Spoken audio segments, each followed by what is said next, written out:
This episode of The Dig is brought to you by our listeners who support us at patreon.com and by the New Press, which has loads of great titles perfect for Dig listeners like you.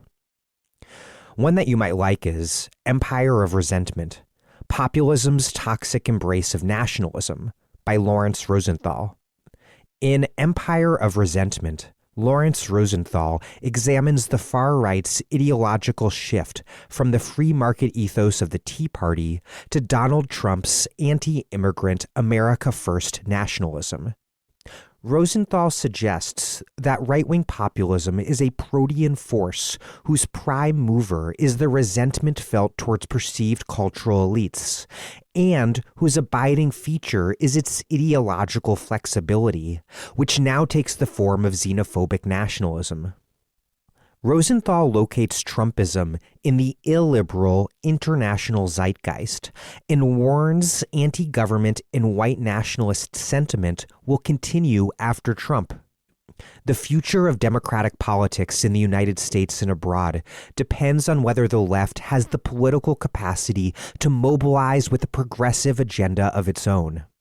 Empire of Resentment, Populism's Toxic Embrace of Nationalism by Lawrence Rosenthal, out now from the New Press.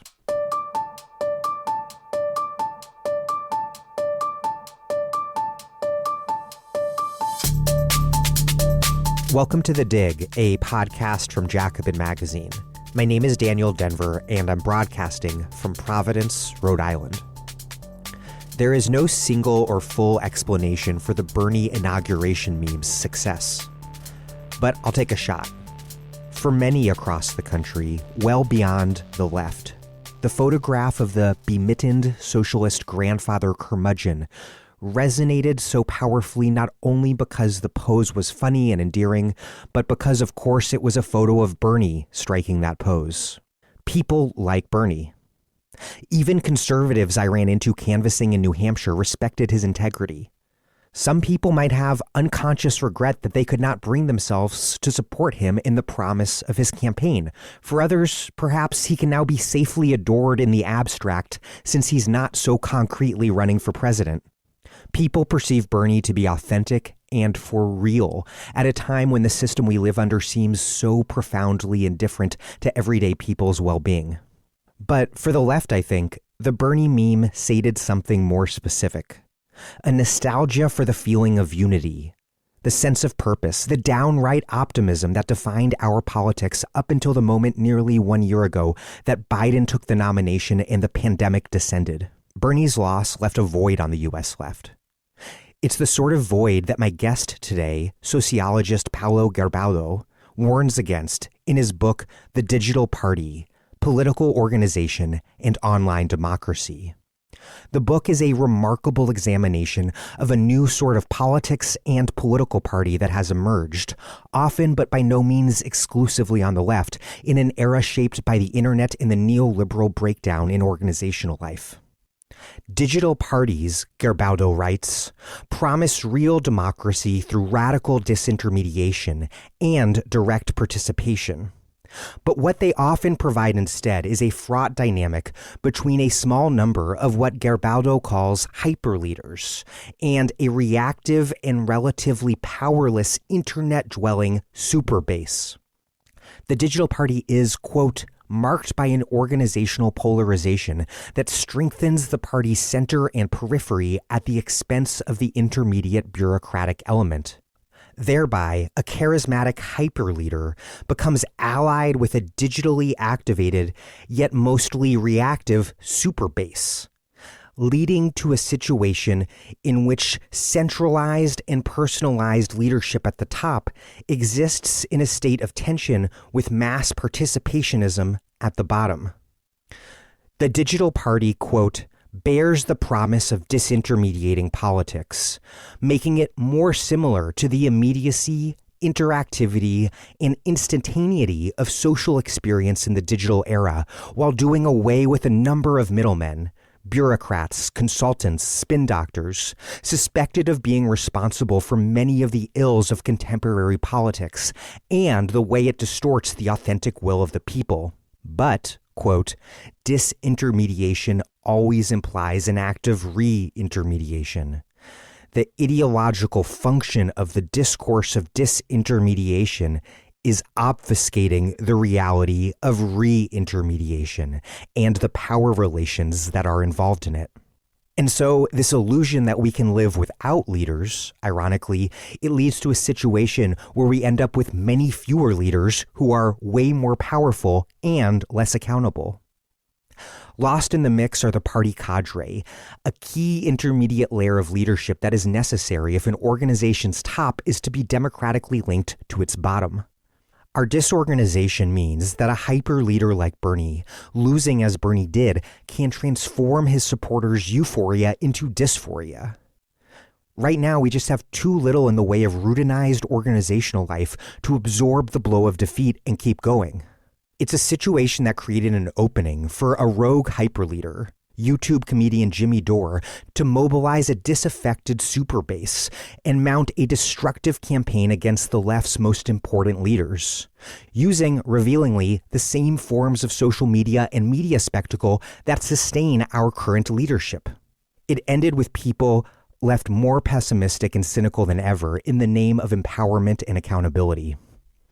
In reality, we have not won Medicare for all because we have not built enough organized power to win such a huge victory, a victory that would end an entire sector of capitalist industry.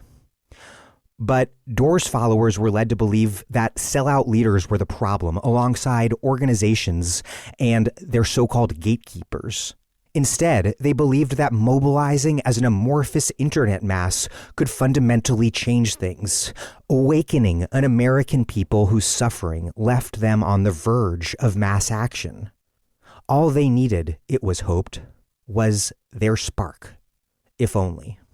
We need our leaders. Any political movement or party needs leaders. In fact, we need many, many more leaders. And we need stronger organizations not only to hold those leaders accountable, but also so that a whole lot of people can develop their own leadership and partake in democratically and substantively charting the course of our struggles. At present, too many have been left with a sense of powerless in the wake of Bernie's loss, encouraging a revival of politics as performance and a sense that the very idea of having a strategy is selling out to the system. It's a revival of ultra tactics, whether in pursuit of force the vote's social democratic reform, or in the case of Tanky's bizarre resurrection of authoritarian state communism. The siren song of ultra politics in either case is this idea that it's the dramatic and romantic last, best, and only hope to break free of what can feel like an impossible situation. I can't recommend Paolo's book enough for organizers everywhere. Groups like DSA are building the sorts of organizations we need, where people can plug in, take action, and learn how to lead and organize. But we are still way too disorganized, and so many of the people out there who are committed to our politics experience them in the most superficial ways through fandom around hyperleaders, YouTube celebrities, and, yes, podcast hosts.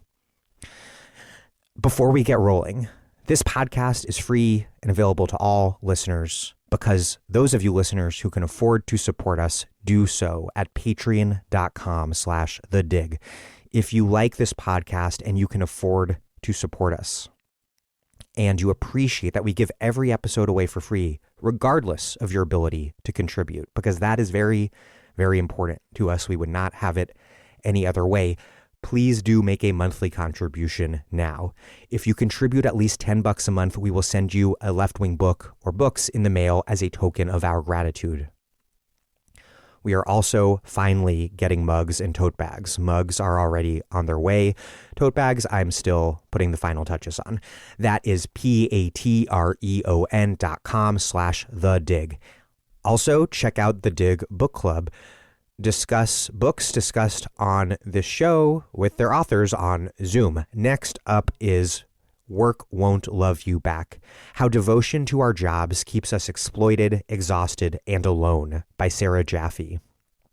Visit thedigradio.com/dig-book-club to join up. That link will be in the show notes, alongside links to past Dig episodes that address topics discussed in this interview. Okay, here is Paolo Gerbaudo, a sociologist and political theorist working at King's College London. He is the author of The Digital Party, Political Organization and Online Democracy, and of The Great Recoil, Politics After Populism and Pandemic, forthcoming from Verso.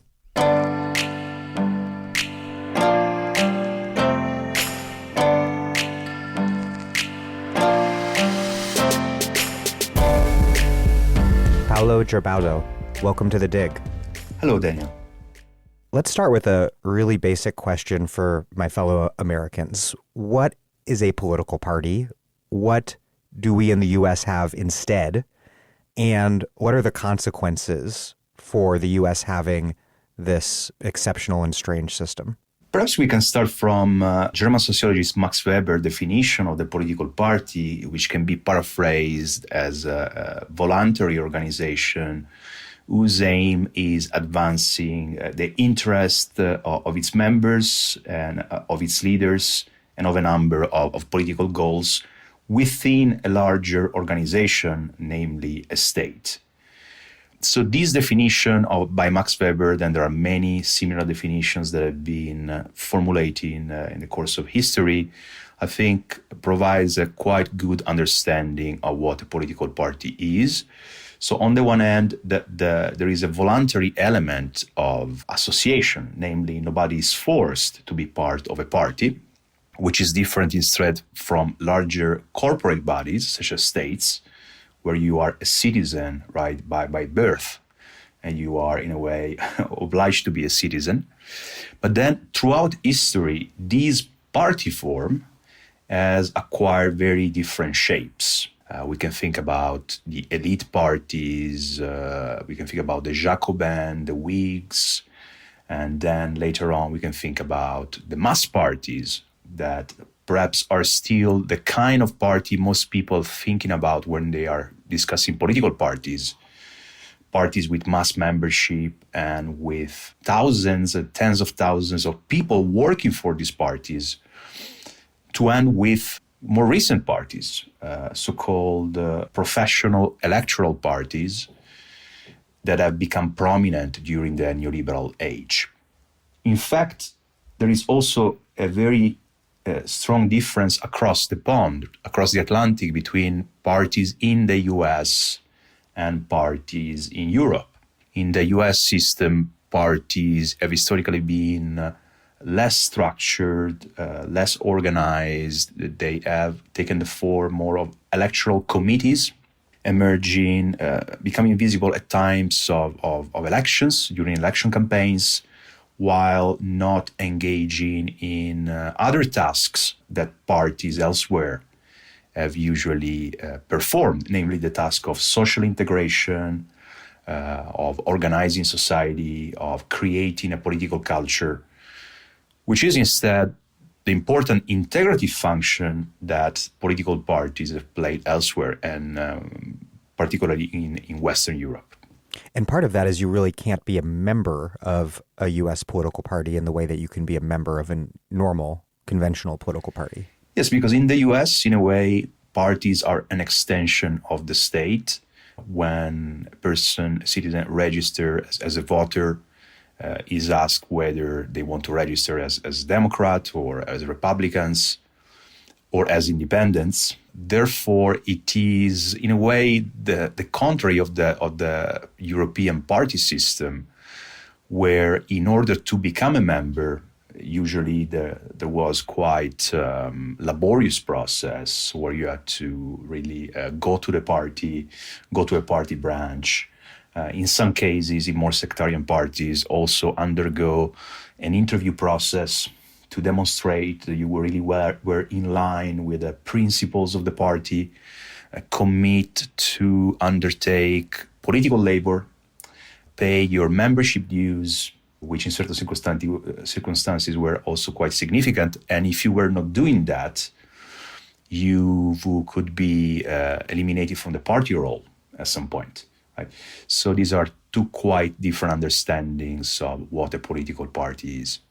Your book is about what you call digital parties.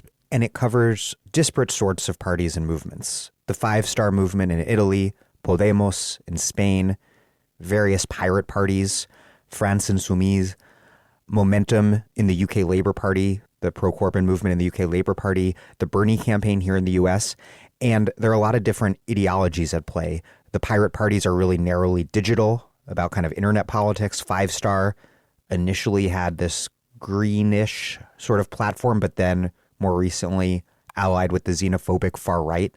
Podemos is more traditionally left-wing, and France Insoumise perhaps even more so. And the Bernie campaign and Momentum aren't political parties at all, but ways, I guess, that political traditional parties are getting digitized. What makes all of these disparate parties and movements, what makes them all digital in your framework? What makes all these parties digital parties is fundamentally the fact that they follow a common organizational template. I mean, in fact, there are also some ideological similarities among most of them, because many of them have been described as left populist parties or anti-establishment parties. But really, the most prominent common feature is the fact that they think that the internet provides an opportunity for a better democracy. And the fact that they have invested a lot in organizational innovation, in transforming the party structure in order to make it more participatory. Because of the perception, because of their diagnosis that part of the political malaise, as it is being described, part of the distrust of citizens towards the political class derives precisely from the neoliberal distortion of political parties and the way in which party elites have severed themselves from traditional social bases of support. So across all these parties, you will see that there is a discourse of digital democracy, a discourse of disintermediation, and a practice of creating what are variously described as participatory platforms or participation portals, namely sections of the official party websites where party members can perform a number of actions that qualify them as members, from joining the party, right? Often simply by clicking a button after having typed your name, making donations, participating in online discussions, participating in consultations, attending online training sessions. So in a way, the participatory platform becomes the key organizational structure in this new party form. And they also share a certain organizational dynamic that you write about. Digital parties, as you write, promise real democracy through this radical disintermediation and direct participation. But you write that they are, quote, marked by an organizational polarization that strengthens the party's center and periphery at the expense of the intermediate bureaucratic element. Thereby, a charismatic hyperleader becomes allied with a digitally activated yet mostly reactive superbase, leading to a situation in which centralized and personalized leadership at the top exists in a state of tension with mass participationism at the bottom. Quote, it bears the promise of disintermediating politics, making it more similar to the immediacy, interactivity, and instantaneity of social experience in the digital era, while doing away with a number of middlemen, bureaucrats, consultants, spin doctors, suspected of being responsible for many of the ills of contemporary politics and the way it distorts the authentic will of the people.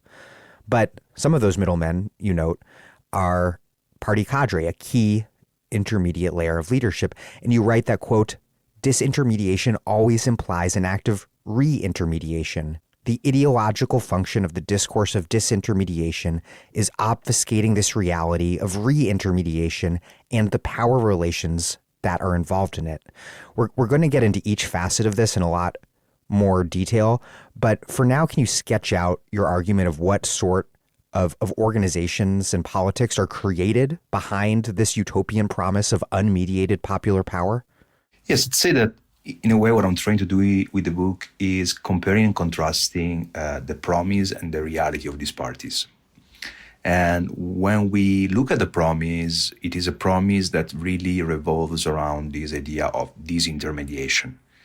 I mean, it's a term that has been mobilized a lot, not only by pirate parties, but also, for example, by Beppe Grillo, the founder of the Five Star Movement, that is perhaps the most successful example of these parties, but also by other figures, including Francis Sumis, more kind of clearly leftist parties, such as Francis Sumis and Podemos.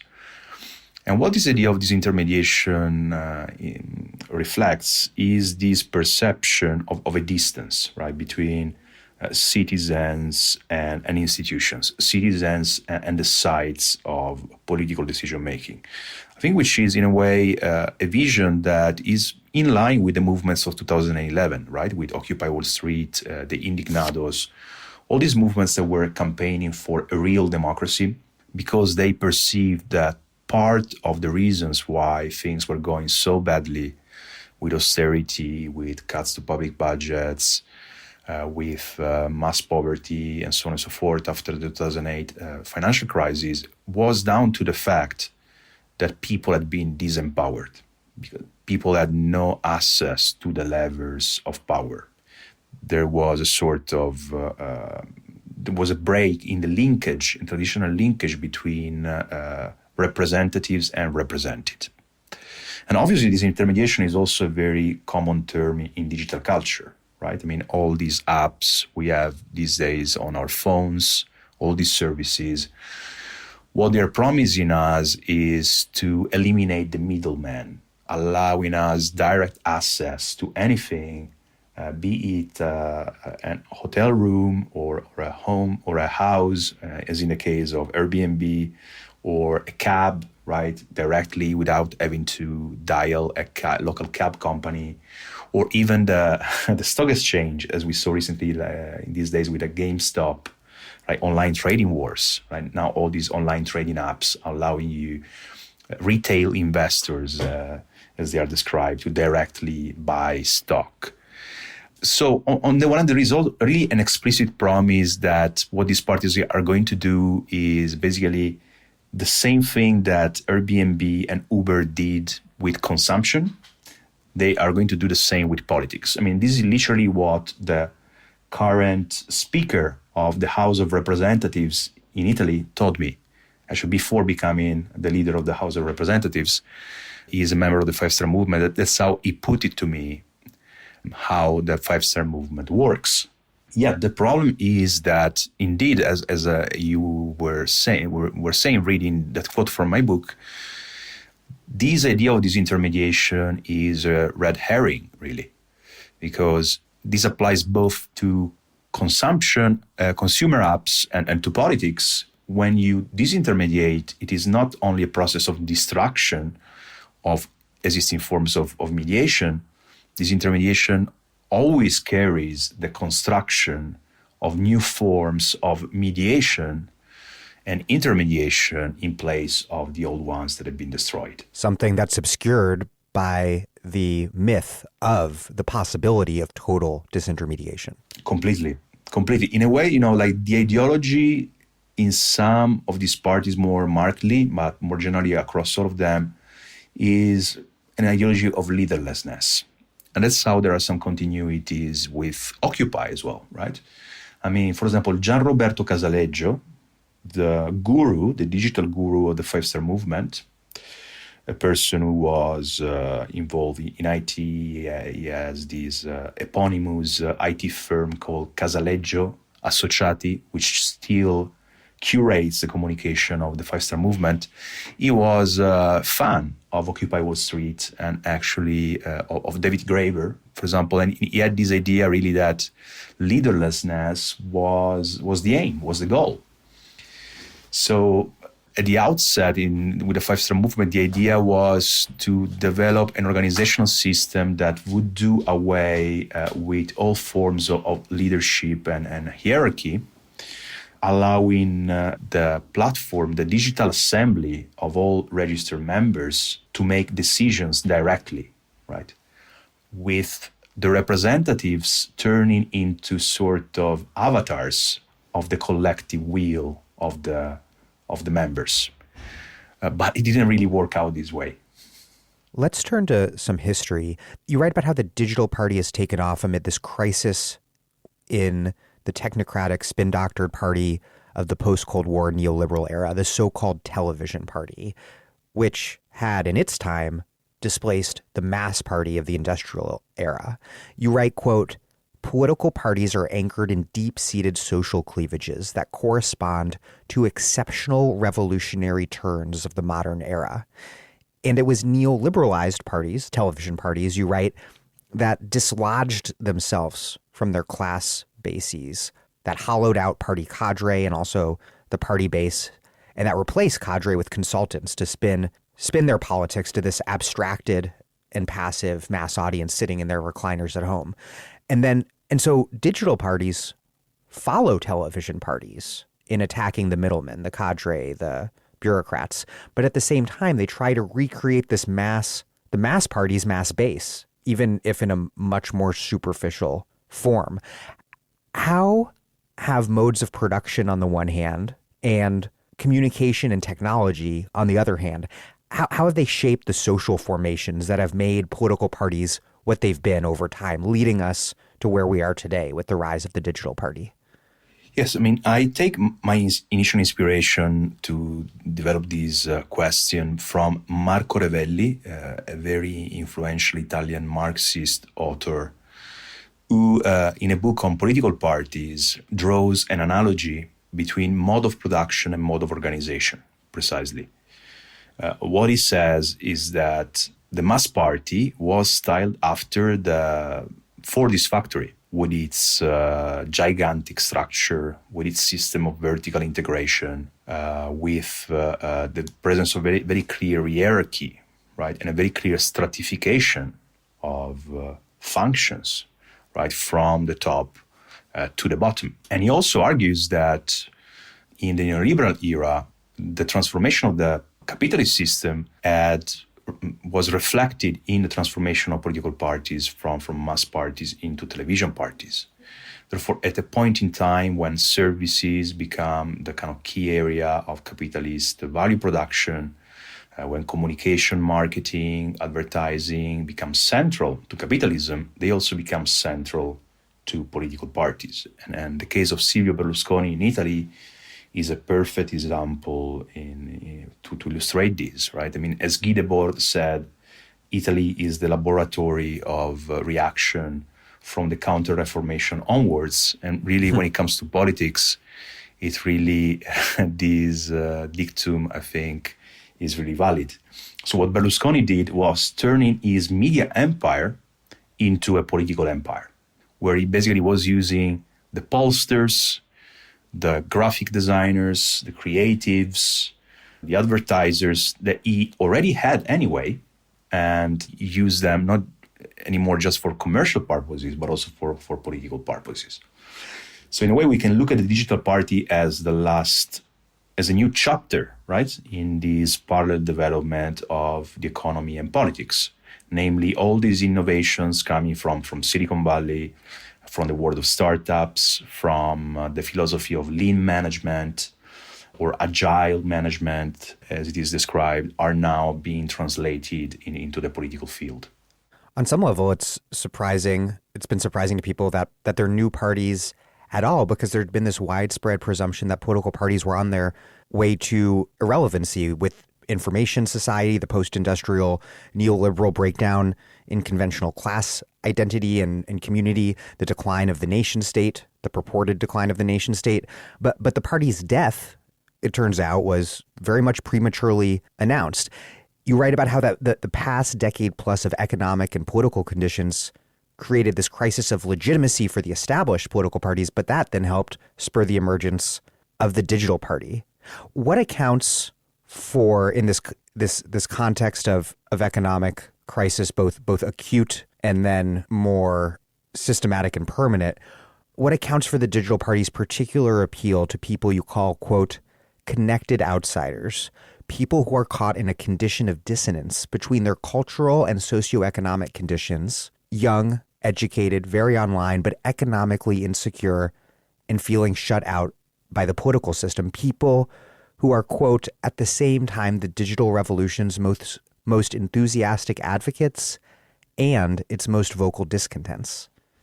Yes, I think behind this party, we see the emergence of a new electorate that is overwhelmingly composed by young people, by millennials and Generation Z.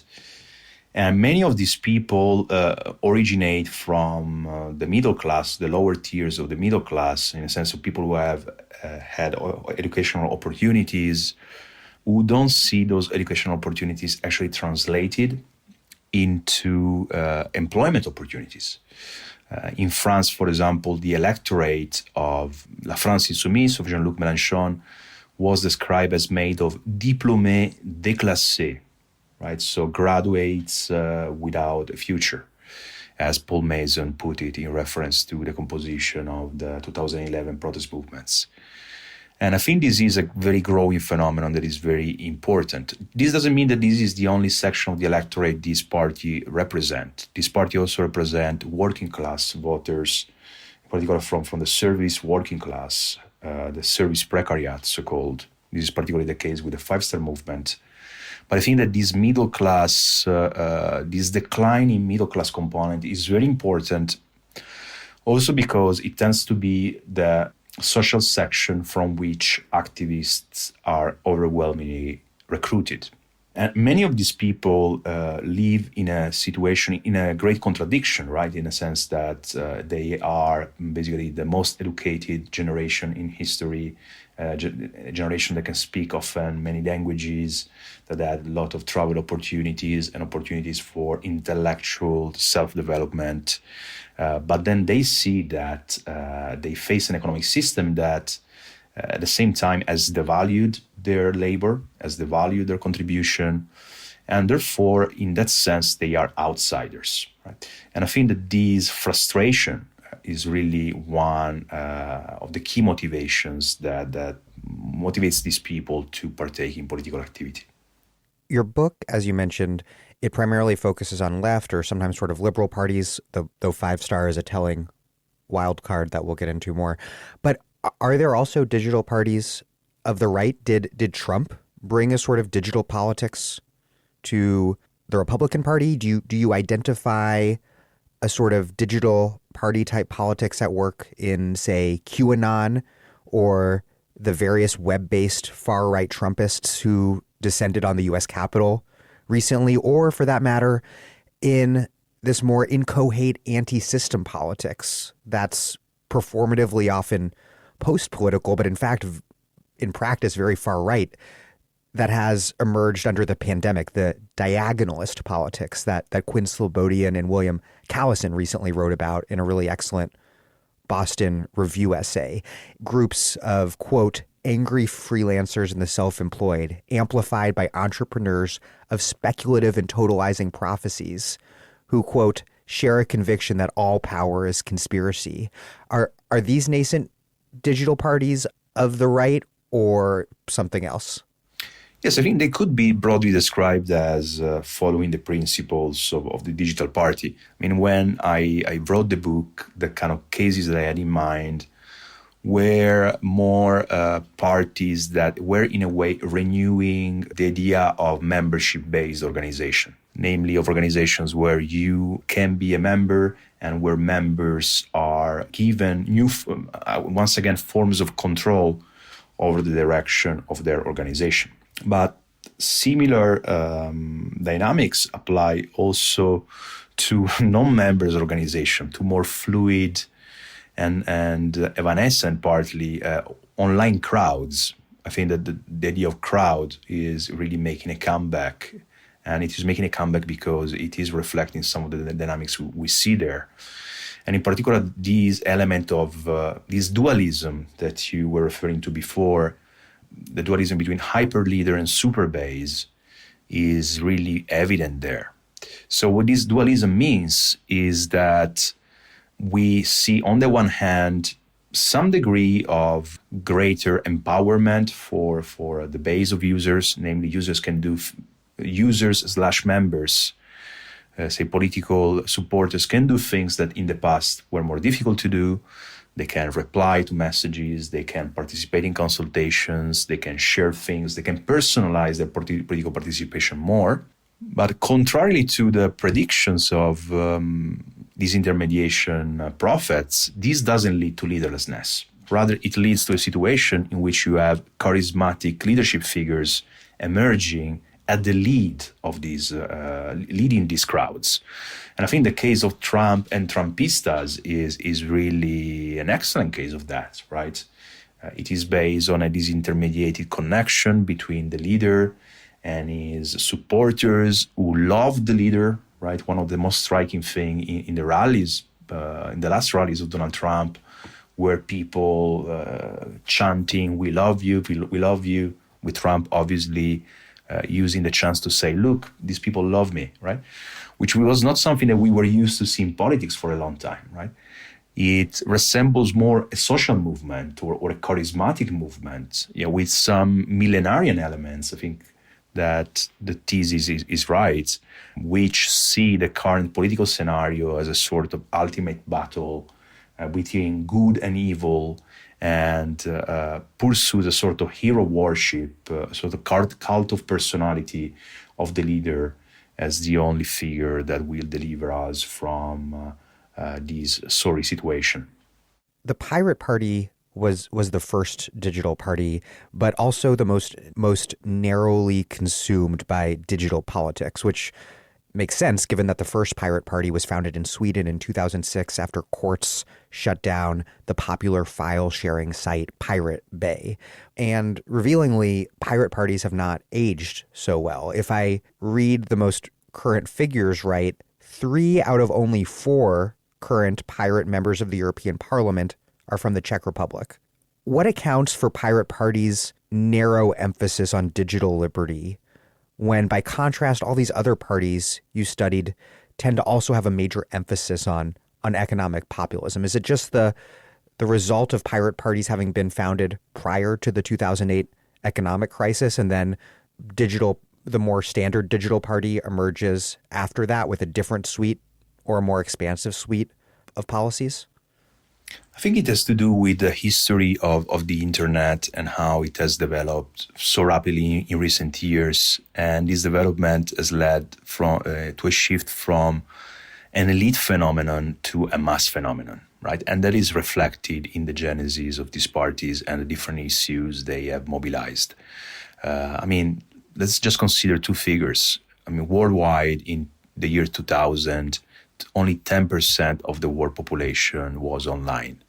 In 2010, it was already 50%. So these parties that emerged in the mid-noughties were parties that were appealing to a people of the web or a people of the internet that was at the time still a very minority phenomenon, especially in terms of very high intensity users. And therefore, it appealed to issues that were of interest for people who were particularly into tech and all related things, right? Privacy, peer-to-peer, freedom of expression, against censorship, and so on and so forth. While progressively other parties came to encompass other issues that were emerging at the time. The Five Star Movement, again, is a very interesting case because in a way it starts from a similar cultural background, right, of techno-utopia combined with some ecological demands, typically demands that tend to appeal to a middle-class constituency. But then it broadens its policy platform to other questions, and ultimately the reason for its overwhelming success in the last parliamentary election in Italy in 2018 was its promise to introduce a minimum guaranteed income to poor families, right? A policy that was appealing to people who perhaps did not have even an internet connection, or people who were not at all, say, graduates without a future, but people without a future without even being graduates. And in fact, that won the Five Star Movement mass support in some very poor regions of Italy, such as Campania, where it went up well above 40% of the vote. So in some cases, they really became populist phenomena also in terms of electoral support, in the sense of attracting backing from the actual popular classes. One digital candidate who emerged here in the U.S. after your book was published is Andrew Yang, the Democratic primary candidate from Reddit, where his candidacy took off on his call for UBI, Universal Basic Income, a call that really revealingly won him a following not only on the left and amongst kind of more politically amorphous parts of American politics, but on the far right. He was complimented by Richard Spencer, a sort of, to use Slobodian and Callison's language, a sort of diagonalist dynamic.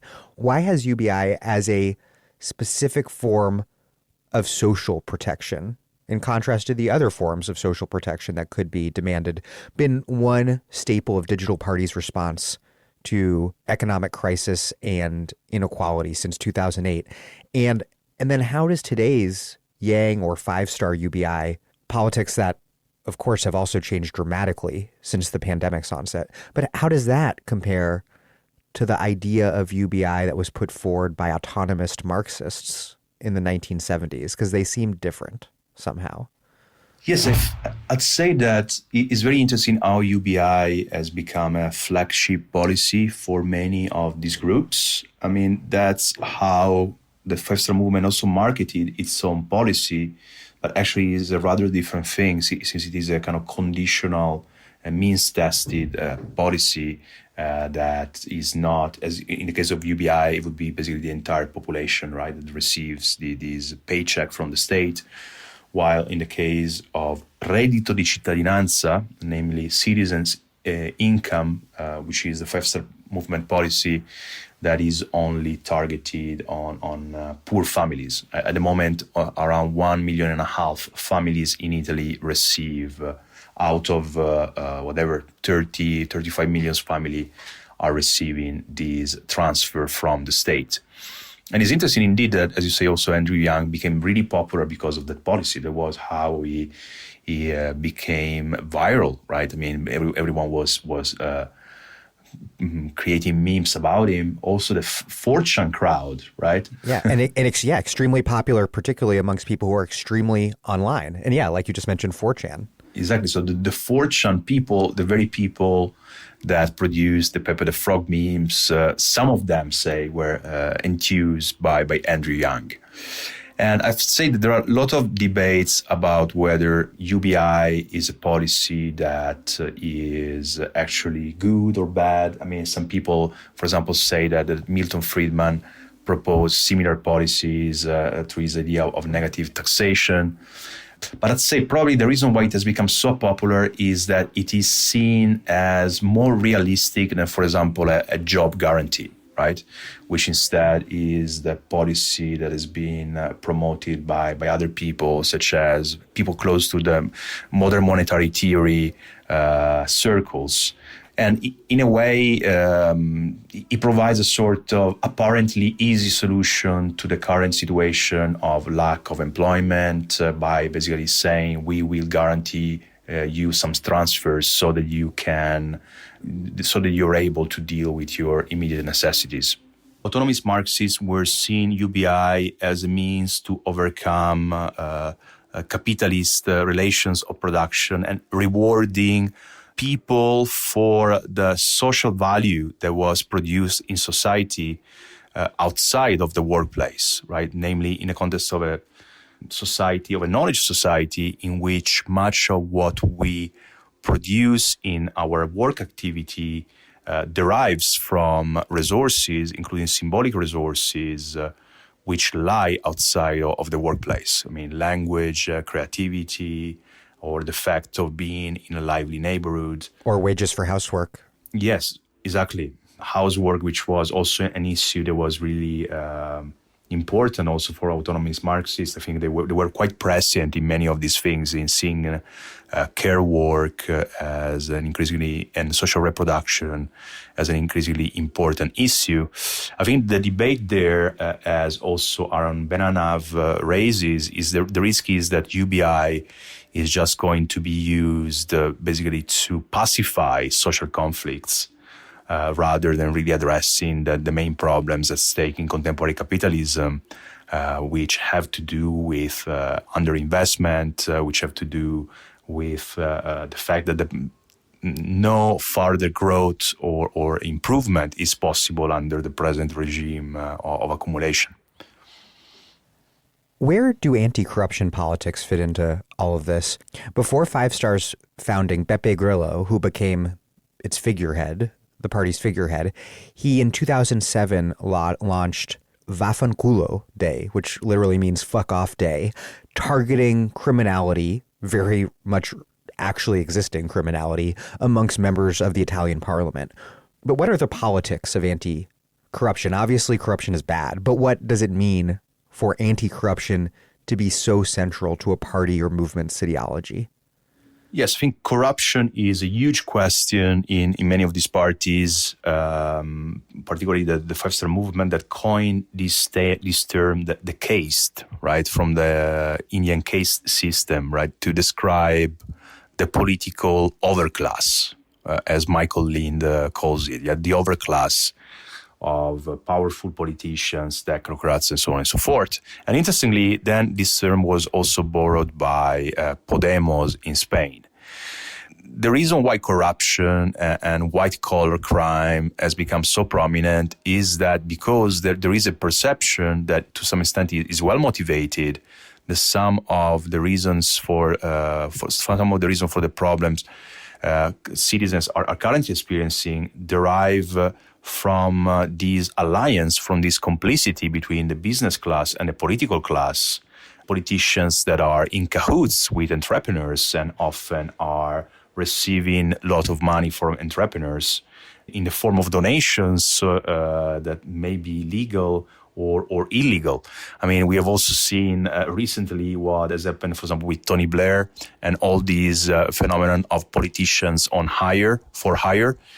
Recently, the former Prime Minister of Italy, Matteo Renzi, who has now led to the downfall of Conte's government, the alliance between Five Star Movement and Partito Democratico, the center-left coalition, was recently very harshly criticized because it surfaced that he was part of the board of the Saudi Arabia Sovereign Wealth Fund, and it was receiving quite significant money to do that. So there is this sentiment, there is this denunciation of corruption, of political corruption, of lobbying, because all these mechanisms are perceived as mechanisms that have distorted the general will, the mechanisms that interfere with the ability of citizens to control political decisions, that they are the manifestation of this yawning gap, right, between ordinary citizens and the site of political decision. And anti-corruption then ties into this broader sense that there's this elite closure between all different sorts of elites, government, industry, media, a sense that what are called cartel parties, or the partydocracy, have created a situation, as you write, where, quote, it is as if parties stopped representing citizens within the state, turning instead to representing the state among citizens. Yes, there is a sort of inversion, right, of the normal flow of the general will, right? Because the idea that political parties are a part of the population and then they act as much as individuals would do in a small group, voicing the interest of a specific section of society. But then with cartel parties, you see the opposite going on, namely parties acting as a sort of extensions of the state, trying to control society, trying to preach responsibility, trying to justify austerity. I mean, in the case of Italy and the center-left Democratic Party, but I think many other social democracy parties, this is really what has happened. I mean, these parties have become the parties of responsibility, which mostly in this context mean convincing people to accept progressive worsening of their social conditions with the justification that basically these changes are inevitable, that times are bad, and there's no way we can go against the tide of history.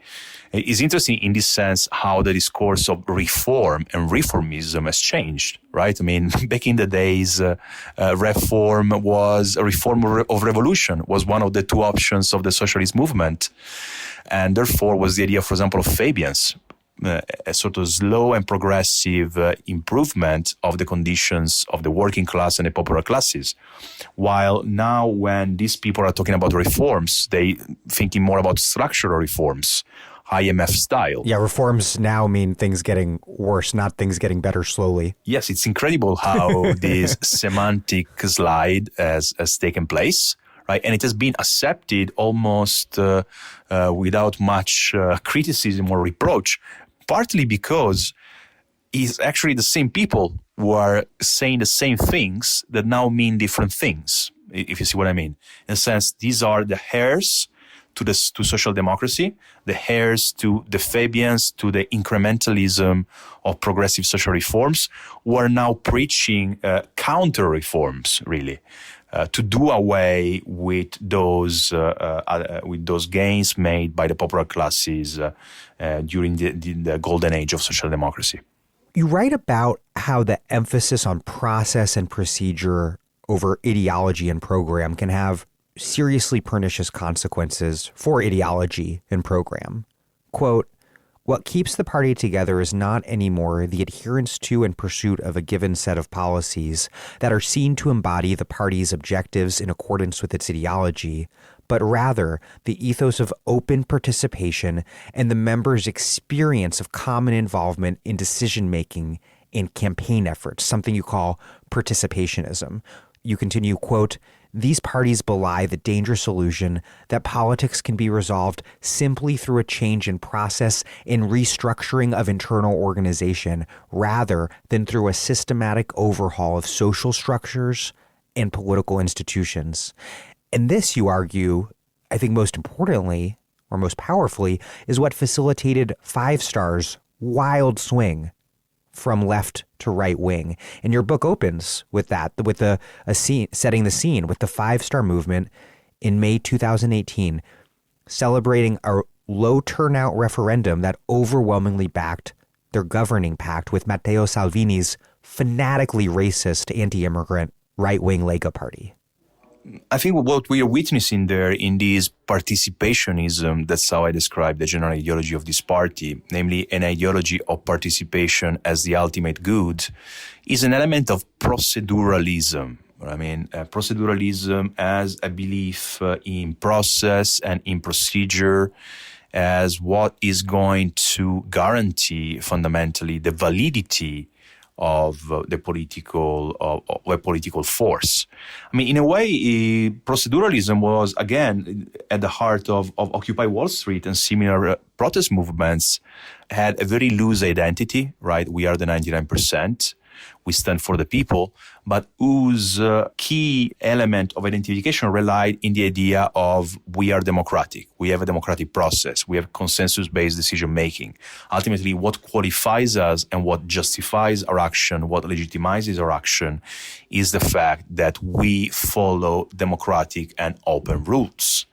Therefore, in much of these parties, you see a similar reasoning. So the idea that as long as the method is correct, as long as you're open and democratic, as long as you allow the people to speak, the results will ultimately be positive. The results will ultimately be what is necessary in the present historical condition. And this is obviously a very gross mistake in understanding what politics is about, right? Because politics is not just form. Politics is also content. Because it is impossible to find an agreement among people, for example, who are starting from radically different viewpoints. And proceduralism and this obsession with process, with obsession with the democratic process, ultimately also leads to incoherence. It leads to the fact that sometimes these parties change significantly their policy position through time. I mean, again, the Five Star Movement is a remarkable example because it went from an alliance with the rabid racist Salvini's Lega to an alliance now with the center-left Democratic Party. And it is as if and they had two referendums to do this on the party online participatory platform. And in both cases, there were overwhelming shares of voters in the consultations that voted in favor of one thing and the other. So this really tells you how there is a risk of excessive eclecticism in these parties when the only element of coherence is the process. Robert Michels, one of history's most famous critics of organization, also went from the German Social Democratic Party to being a fan of Mussolini. Do you see an echo there in the work of this famous critic of organization, a critic of what he called the iron law of oligarchy? Yes, I think there are some strange and uncanny resemblances between some of the tendencies back at the beginning of the 20th century and some of the present trends, also in terms of organizational thinking. Because ultimately, for people like Michels, these perhaps, legitimate, motivated distrust of the party intermediate structure, what Antonio Gramsci called the third element, right? The intermediary element between the top and the bottom, between the leader and the base of the party, ultimately led to this sort of nihilist position, saying if inevitably organization leads to oligarchy, and therefore to a distortion of the popular will, the only solution to that is following a charismatic leader who is strong enough basically to win over the party bureaucracy and ultimately be a better voice, a better channel of the party members' actual concerns. I think with Donald Trump, right. Many people who supported Donald Trump, party was because they distrusted the Republican Party, which they saw as an organization that was completely controlled by a political oligarchy, the Bush family, and all the interest groups. And therefore, they saw in this figure, in this maverick billionaire who dare present himself as an outsider, someone who could be a more loyal representative of the voice of the people. So there is a real risk that we move from what Michels describes as the iron law of oligarchy to an even worse law of authoritarianism because of distrust, skepticism about organization, which is legitimate, obviously, can then lead to something even worse, that is leaders without no control at all from the party structure. Digital parties are organized in a form that you call, quote, distributed centralization, where the opening of the party's bottom is accompanied by an increasing concentration of power in the hands of the charismatic party leader, the hyper leader, and his or her immediate entourage. And the victim of this model, as you just mentioned, is the middle layer, party cadre. What did Gramsci mean when he described cadre, as you write, quote, as a necessary articulating texture between the leadership and the membership? Why is it that cadre are then seen as illegitimate gatekeepers, even as top leadership concentrates power?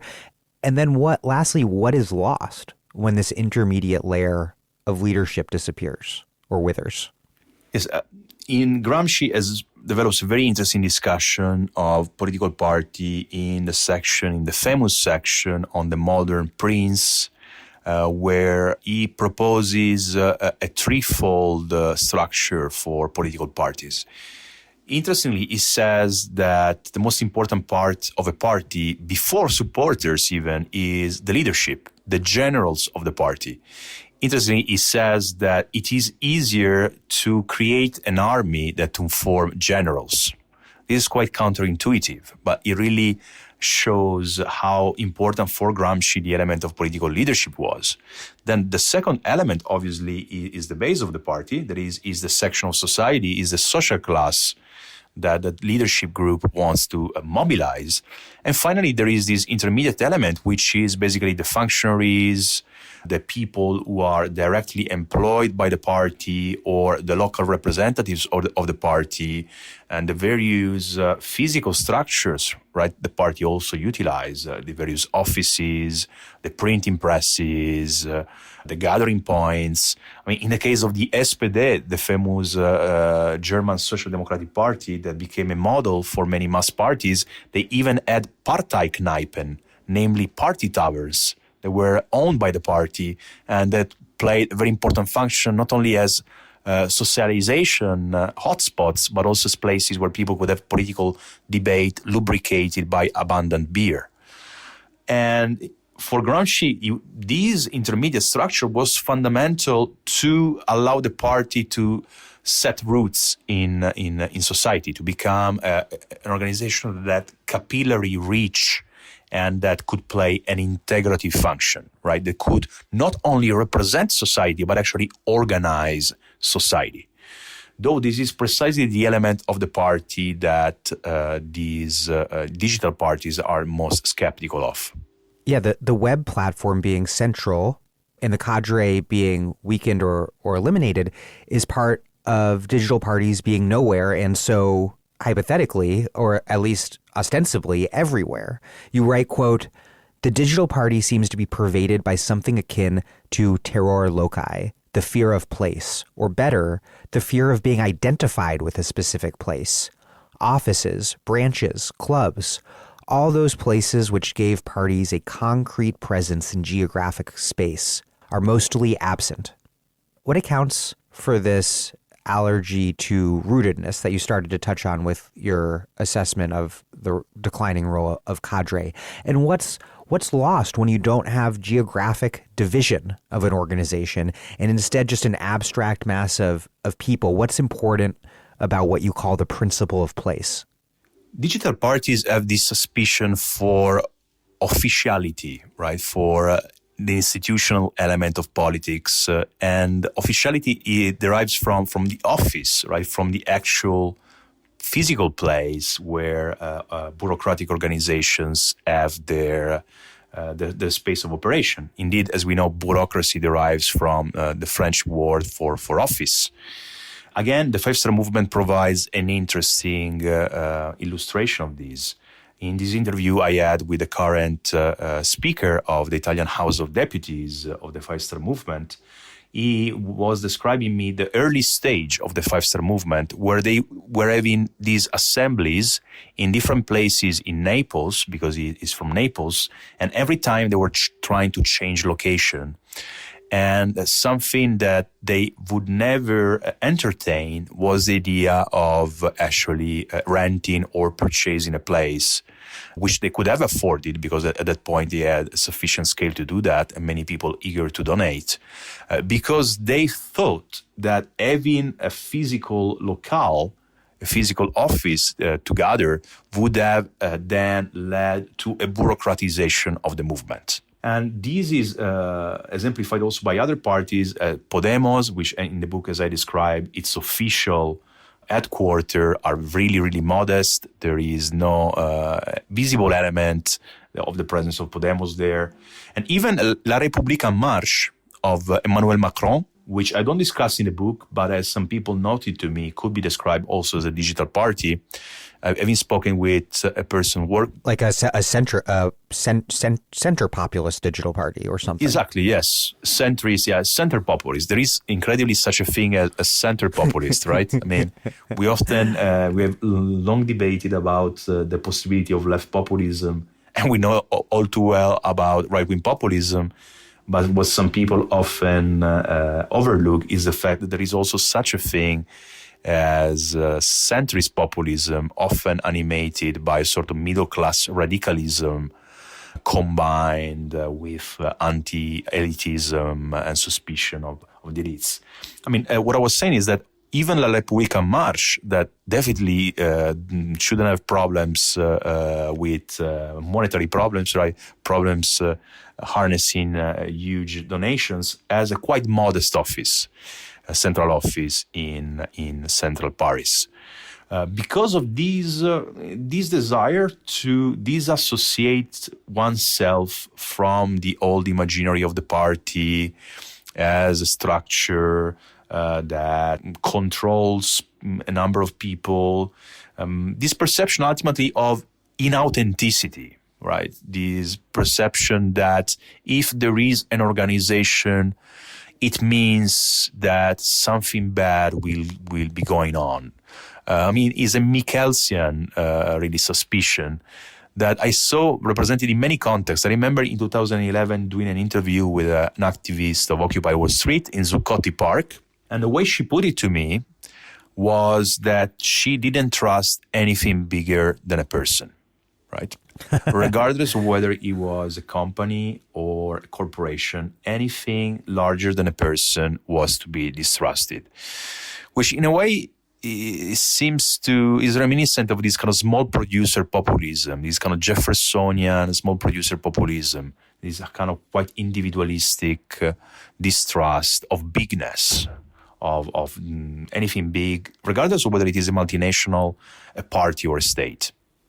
As an aside to listeners, if you're curious to hear a similar critique specifically that focuses a lot specifically on what happened with Occupy, you should check out my interview with Jonathan Smucker, which I will link to in the show notes. The elimination of local party groups, you write, means that there are also very few spaces outside the center to exercise real power. You write, quote, "Local groups are supposed to be spaces of action, not spaces of decision, in line with the assertion that while work is distributed, planning strategy has to be strongly centralized. This disconnection is bound to create significant frictions, given that often very active militants come to feel they should have a greater say on decisions." Here in the U.S., I was involved as a volunteer leader with the Bernie campaign, and one of its major innovations was distributed organizing, which did give local super volunteers significant opportunities to step up and do work traditionally reserved for campaign staff. But campaign strategy was still very much top down. How has this power dynamic played out across digital parties, and what do you think the right balance is in terms of the distribution of strategic power? I'm quite divided internally when I'm thinking about these issues. As on the one hand, I kind of sympathize for the Leninism of distributed organizing. The idea that the plan is centralized and work is distributed. And I think that has been a key advance in thinking in many recent left movements, going beyond a certain excessive suspicion of centralism that I think was prevalent in movements in the 70s, 80s, and 90s, that had this strong anti-authoritarian belief in decentralization, for decentralization's sake almost. And therefore, this reassertion that centralization can be a good thing, because ultimately we need to unite our forces, we need to unite our efforts, and that also discipline, a term that may sound scary, but Gramsci, for example, used it a lot. He said that the working class had to be disciplined to be free. I think that the return of all these questions is important, is necessary for a healthy and effective socialist effort. At the same time, it's important to always realize that people will only do things for the party or for the leader as long as they feel they have a say. You cannot ask grassroots activists, rank and file, to do things only for the cause because it's a matter of necessity. Only people who are a very strong sense of duty will do that. Only people who have a strong kind of ideological preparation will do that. And ultimately, you end up losing people who are discouraged by the perception that they are being used somehow in something where they have little say. So I think that it is important to give a say to people, to make sure that distributed organizing is accompanied by distributed democracy. Some occasions in which people who are participating in a campaign can have a say, only avoiding the excesses of some digital parties where this turns into a sort of Lashian culture of narcissism, where the idea is that the most important thing is to allow you a say, to allow you a voice, as if that was that had priority over the ultimate goal, namely collective advancements of common goals. There's this emphasis placed on the importance of deliberation in this participationist model, often through some sort of web-based platform. But you write that it tends to instead play out in practice as what you call, or what's called, plebiscitarianism. What is plebiscitarianism? And what is it about mass, transparent deliberation that promises so much democracy but delivers so much less in practice? It is often overlooked that direct democracy comes into radical different shapes. I think most people on the left and in social movements, when they think about direct democracy, they will picture, once again, your Occupy Wall Street assembly, right, with people using hand signs and trying to use consensus-based decision-making. Namely, they will picture a form of direct democracy in which people have a qualitative say on things. People can intervene, can express themselves, can debate, really. They will think about deliberation, fundamentally. While perhaps the most popular form of direct democracy in history is the referendum, right? That's what plebiscitary democracy is about. The referendum that has made a very strong comeback in recent years, right, from the Brexit referendum in particular. There are many countries in the world that also use referendums, including Italy, right, as part of their institutional system. Obviously, Switzerland and California are also widely debated cases of that. And also organizations have internal referendums. Socialist parties had referendums to decide about political issues. Trade unions call referendums when they have ballots, for example, on strikes.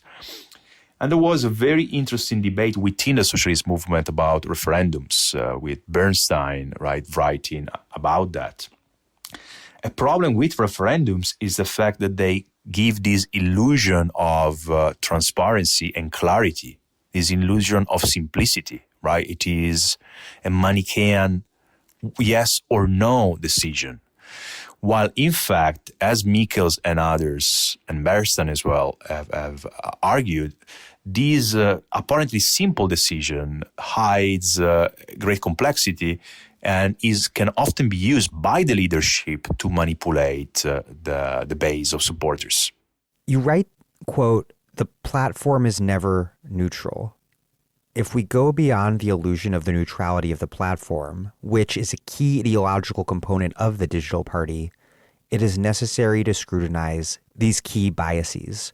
What is that ideological function played by the purported neutrality of these platforms, and what are the biases and problems that then become clear upon closer inspection when you're looking at digital party participatory internet platforms like 5 Stars Rousseau and Podemos's Participa? Yes, I think that there's a lot that been written recently about platforms and platform capitalism. The excellent book by Nick Srinicek, The Platform Society by Pearl and Van Dyck. So there is this idea that platforms have become the fundamental logic of contemporary society, of the contemporary economic system, that platforms really shape the way in which society operates. And it is interesting how the idea of platform carries with itself a certain imaginary, right? An imaginary of horizontality. I mean, a platform is a flat structure. I mean, in anarchist, there is a strand of anarchism, I don't know if you know about it, Daniel, that was called platformism. Basically, the idea that you should agree on a core platform of ideas, and based on that, that would allow unity among the different people, and it would provide a sort of an alternative to Leninist vanguardism. Sort of like the affinity groups that were common in the anti-nuclear and then anti-globalization movements? I mean, it's actually an idea that was popular in early anarchism. I think also people such as Makhno were platformist, but I'm just saying that without being 100% sure. I think Nestor Makhno, the famous Nestor Makhno, the Ukrainian anarchist, was a platformist. So it's interesting how, right, this idea of platform was also relevant in the context of anti-authoritarian movements in the past. I think precisely it is because this idea of platform bespeaks this idea of lack of hierarchy, this idea of coming together around kind of shared horizon, shared framework without the need. Points of unity is one phrase that at least was once upon a time popular in certain corners of the U.S. left. Yes, I think that's a similar ideological position. So what that tells us is that the idea of platform carries ideas of horizontality. It carries ideas of neutrality. It designates a structure, it designates a space, a sort of level playing field where it doesn't really matter. In a way, the assumption is made that there is no pre-existing bias or a power position that is going to favor, for example, one idea or one proposal over other proposals, and that therefore the platform will result in a lack of distortions and a lack of unnecessary mediations that ultimately end up diverting or watering down the general will of the people. And I mean, in a way, this is also the ideology behind Facebook and Twitter, right? I mean, when they present themselves as neutral spaces, right, where everyone can say anything, in a way, it is the same ideology. It is the same ideology of platforms. The problem is that this is never true, that there is no pre-existing bias in any structure. By definition, the form carries biases for the content that the form hosts. And there's always a form. Exactly. And more so in a political organization, which even when it is presented as extremely loose and extremely flexible, there is always an history.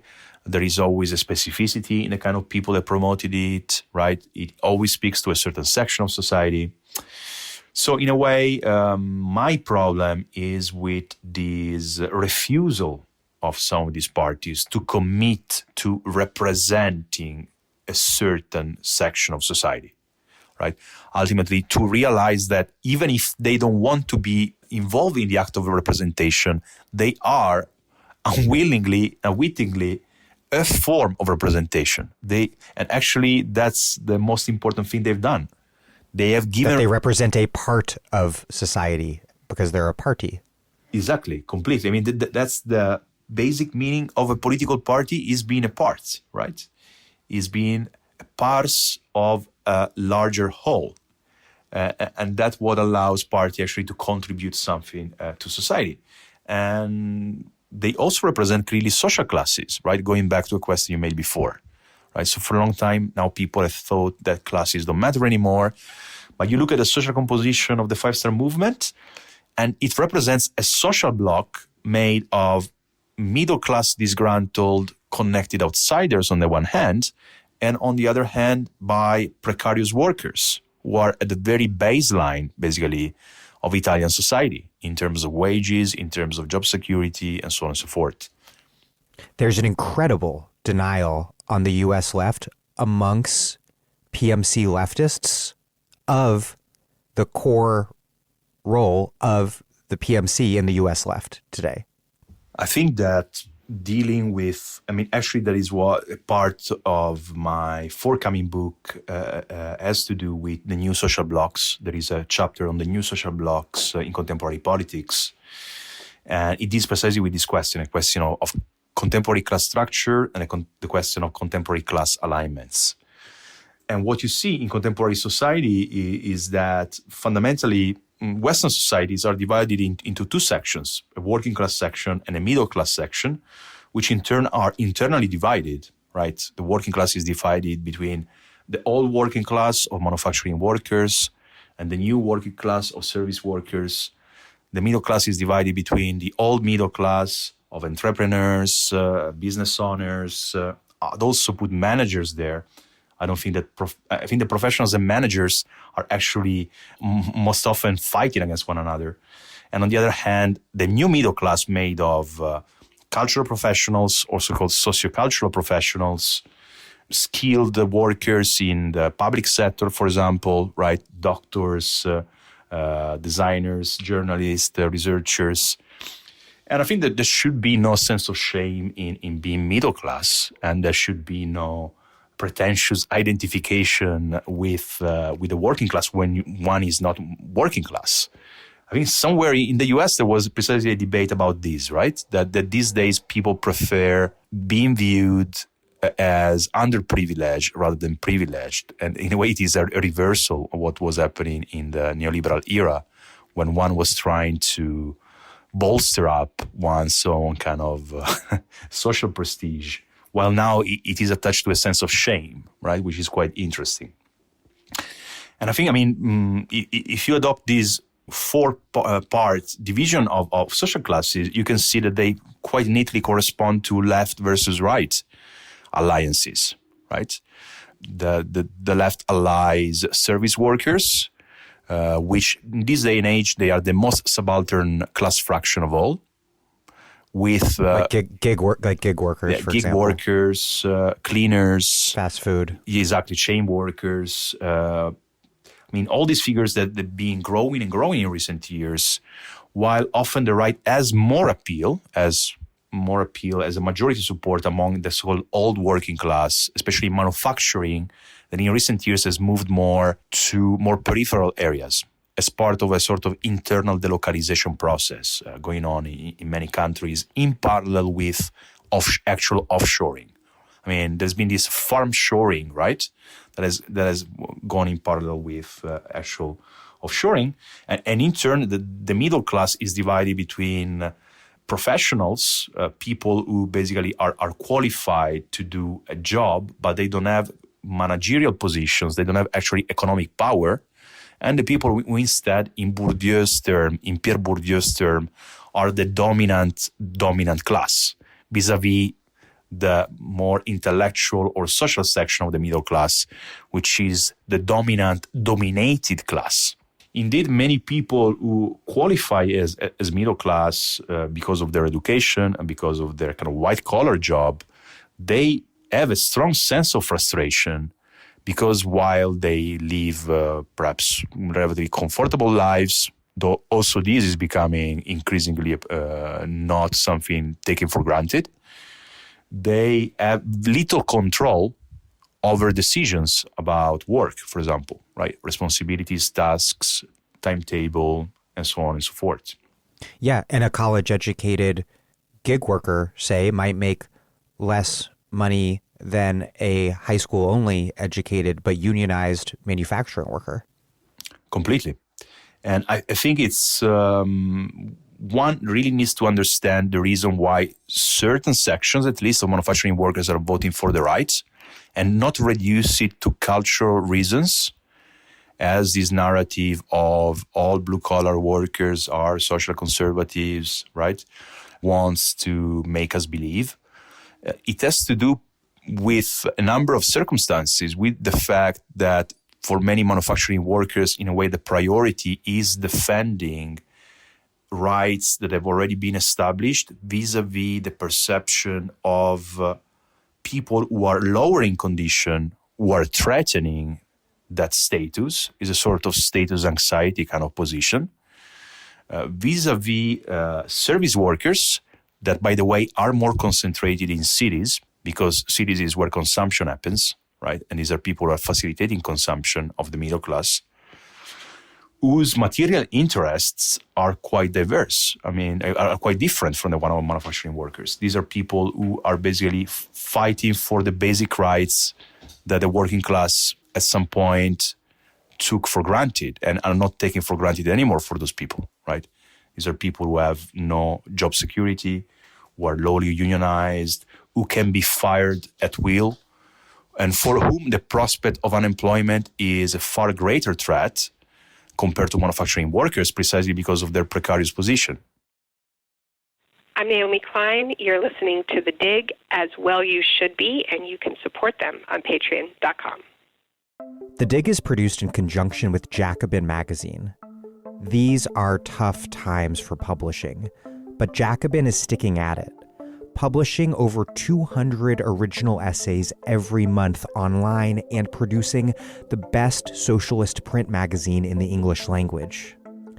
Jacobin's work is just so vital in creating socialist arguments that can penetrate into the mainstream and, like Marx says, change, not just interpret, the world. But this work is dependent on your support. If you're able, please consider going to jacobinmag.com/donate and making a tax-deductible donation today. Regular monthly donations help Jacobin plan even better. That's jacobinmag.com/donate. You'll keep Jacobin going in tough times, and Jacobin will be there for you for the struggles to come. I want to return briefly to the question about these platforms. This was a wonderful and digression that I do not regret in the slightest. But what actually happens on these platforms? One thing that jumped out to me in your book was that Podemos has this mechanism through which members can propose, I think it's like platform planks or legislation, but that no proposal has ever gotten enough support to be adopted. Yes, this was one interesting institutional institutional procedure that Podemos introduced at the outset when it had a lot of hopes in this possibility of democratization by means of this digital platform. And basically, it's called Iniciativa Ciudadana y Popular, Popular and Citizens Initiative. So it was a process that allowed members of the party to make proposals that would have been officially discussed by the party and eventually approved if they met a number of thresholds. At the beginning, the thresholds were really low. I cannot remember exactly the figure, but it was, for example, it was something around 2% of party members backing the proposal in the initial stage. Yet these thresholds, for how much they looked low, prove too high for any proposal that attempted doing that to reach. Because when you have a party that has, as Podemos has now, on paper, 500,000 members, right, collecting 2% of 500,000 is quite a significant number of people. And I mean, some proposals, if I remember correctly. And they don't exist in any on-the-ground sort of sections or branches within which they might organize to collect those signatures. Yes, because Podemos at the outset had these party circles that were very much styled after the assemblies of the Indignados, right? 15M, protest movement. But then there was a debate internally on organization, and partly was precisely the trauma of the assemblies, right, and the trauma of Occupy Wall Street. I think in the US, many people have experienced the same trauma, namely being through assemblies that were dysfunctional, that were very nice at the beginning because they were a sort of moment of collective self-confession where people were really opening their hearts and basically confessing, yes, I'm a loser, and so are you, right? Really something that had a sort of almost therapeutic element. But then as they continued, the problem of cranks, the problem of people that couldn't that were extremely disruptive became more and more prominent. So I think part of the resistance there of turning these circles into a more structured and permanent form led instead to really minimize the element of local democracy. But this was the party detriment because Podemos and the Five Star Movement similarly have a very significant problem in performing well in local elections. Why is that? Precisely because local elections is where you see the strength of the party rootedness in local reality, right? If a party doesn't have a capillary organization at local level, it is not able to select cadres, it is not able to select prospective candidates, it is not able to mobilize people in order to elect them. So there is where you see the negative effects of this distrust of organization. And the majority of people actually don't want to spend endless hours on these platforms on endless deliberation, just like everyone went insane in Occupy Wall Street assemblies. Because like the biggest problem for advocates of this kind of extreme participatory and direct democracy is that its premise that there's a demand for endless participation is just not true. Completely. I really believe that there is this illusion that people are very eager to participate. There is really an illusion that I think is class specific. It is precisely this new middle class, these social cultural professionals, that because they are frustrated in the workplace, that they are basically told what to do and have to cope with decisions made by managers. Also, they feel, in a way, disenfranchised in a society in which the space for democracy has been shrinking and shrinking.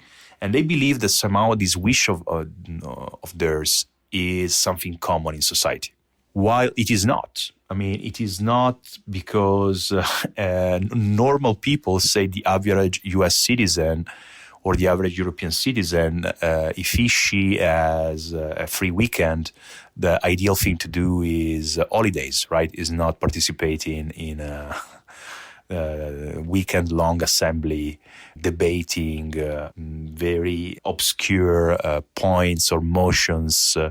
So there is this apocryphal quote from Oscar Wilde, according to which socialism is good, but it wastes too many Wednesday nights. And I think that is true for many people. I mean, many people don't want to do that. And Mikkels talked about organizational life being dominated by, quote, the habitués of meetings. Completely. And like the freaks who love meetings. Whereas I think most people want to be involved in politics, but would rather spend their weekend, say, canvassing. Yes. And this is something that's good about Bernie's distributed organizing model, canvassing than in a weekend-long meeting. Yes, because it's more practical. Many people want to be involved in practical things that involve action, right, rather than that feel Talking. efficacious. And also, I think there is also a generational question. I've been noticing that in the left a lot, both in the UK and in Italy and Spain, where young people, also people that are young and politicized, coming from social movements, really have an allergy for long meetings and for people speaking too long in meetings, which is not the case, for example, with older generations and older activists, where they are more used to people speaking a long time. And in Spain, they refer to this problem as, that's where I'm going to say a bad word for first and last time, the iron assist democracy, they call it. Namely a democracy where the people, you need to have a metallic bottom in order to withstand hours and hours of conversations going on. Actually, I mean, sometimes assemblies become that because there is an interest that they are boring and frustrating, so that at some point people who are not part of the inner circle go away and the people who remain make the decisions.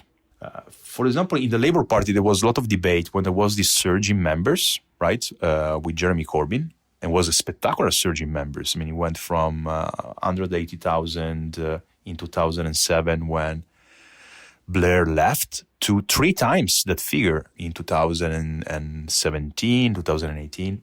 And there were many older Labour militants who were complaining, so where are all these people, right?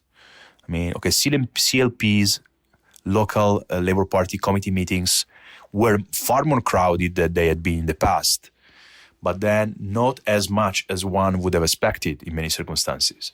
And the reason is that for many young people, they are afraid that meetings are going to be these boring and gray and frustrating things where people fight, right, all the time. And with no actual result, right, with no actual action. Yet even with younger generations today, there is a version of the minority of Mickles, habitués of meetings, people who have endless time to debate on Twitter or Slack or these platforms that you discuss. And these people often have less interest in doing the boring drudgery of organizing work. But then the people who want to do that practical work get scared away by the endless deliberations and debates. Yes, there is a sort of aristocratic tendency in participation. Right? So participation, far from leading to more equality, which in a way is the assumption made by techno-utopians, right? That the participatory society would erode the dominant position of large organizations and whatever powerful individuals. Instead, it can lead to more inequality because of the Jacob Nielsen law of participation inequality. Is this law according to which there is a split, a 1-9-90 split in all online communities, right? Think about Wikipedia. Very, very few people, less than 1%, have ever written anything on Wikipedia or edited anything on Wikipedia. The great majority of people are just passive consumers. That's me. But me too. And I love Wikipedia, and it's been so useful for so many things, but I never actually had the spirit of initiative to do anything. But that's more generally our condition. I say it is something about the human condition that is also, think about social media. 90% of the time we are watching other people doing things, right? We are reading, we are scrolling, we are watching, and it's only 10% at most when we actually say something, right? So this power law can end up giving inordinate amount of power to people who may well not be representative of the general will of a given community. Let's talk about the hyperleader. You write, quote, "The hyperleader is a plebiscitary, charismatic figure tasked with representing the party in the media and internet spectacle by attending TV talk shows and intervening obsessively on social media. Through his histrionic performances, the hyperleader makes up for the lack of a strong and dependable organization." And then, quote, "His image, celebrated in thousands of memes, serious or joking, his name being repeated incessantly in social media exchanges and turned into hashtags, all of which becomes a sort of symbolic rallying point for digital militancy." And you write that the hyperleader, in fact, was an intentional model for leadership developed by Podemos. Not that it wouldn't have come into existence anyways, but Podemos' founders specifically theorized this. What did Podemos' founders want to accomplish with the hyperleader, and how has that turned out in Spain and elsewhere? Yeah, actually, as I came to realize recently, after finishing the book, actually the origin of the term, or say the popularization of the term within Podemos was coming from Juan Carlos Monedero, one of the founding figures of Podemos.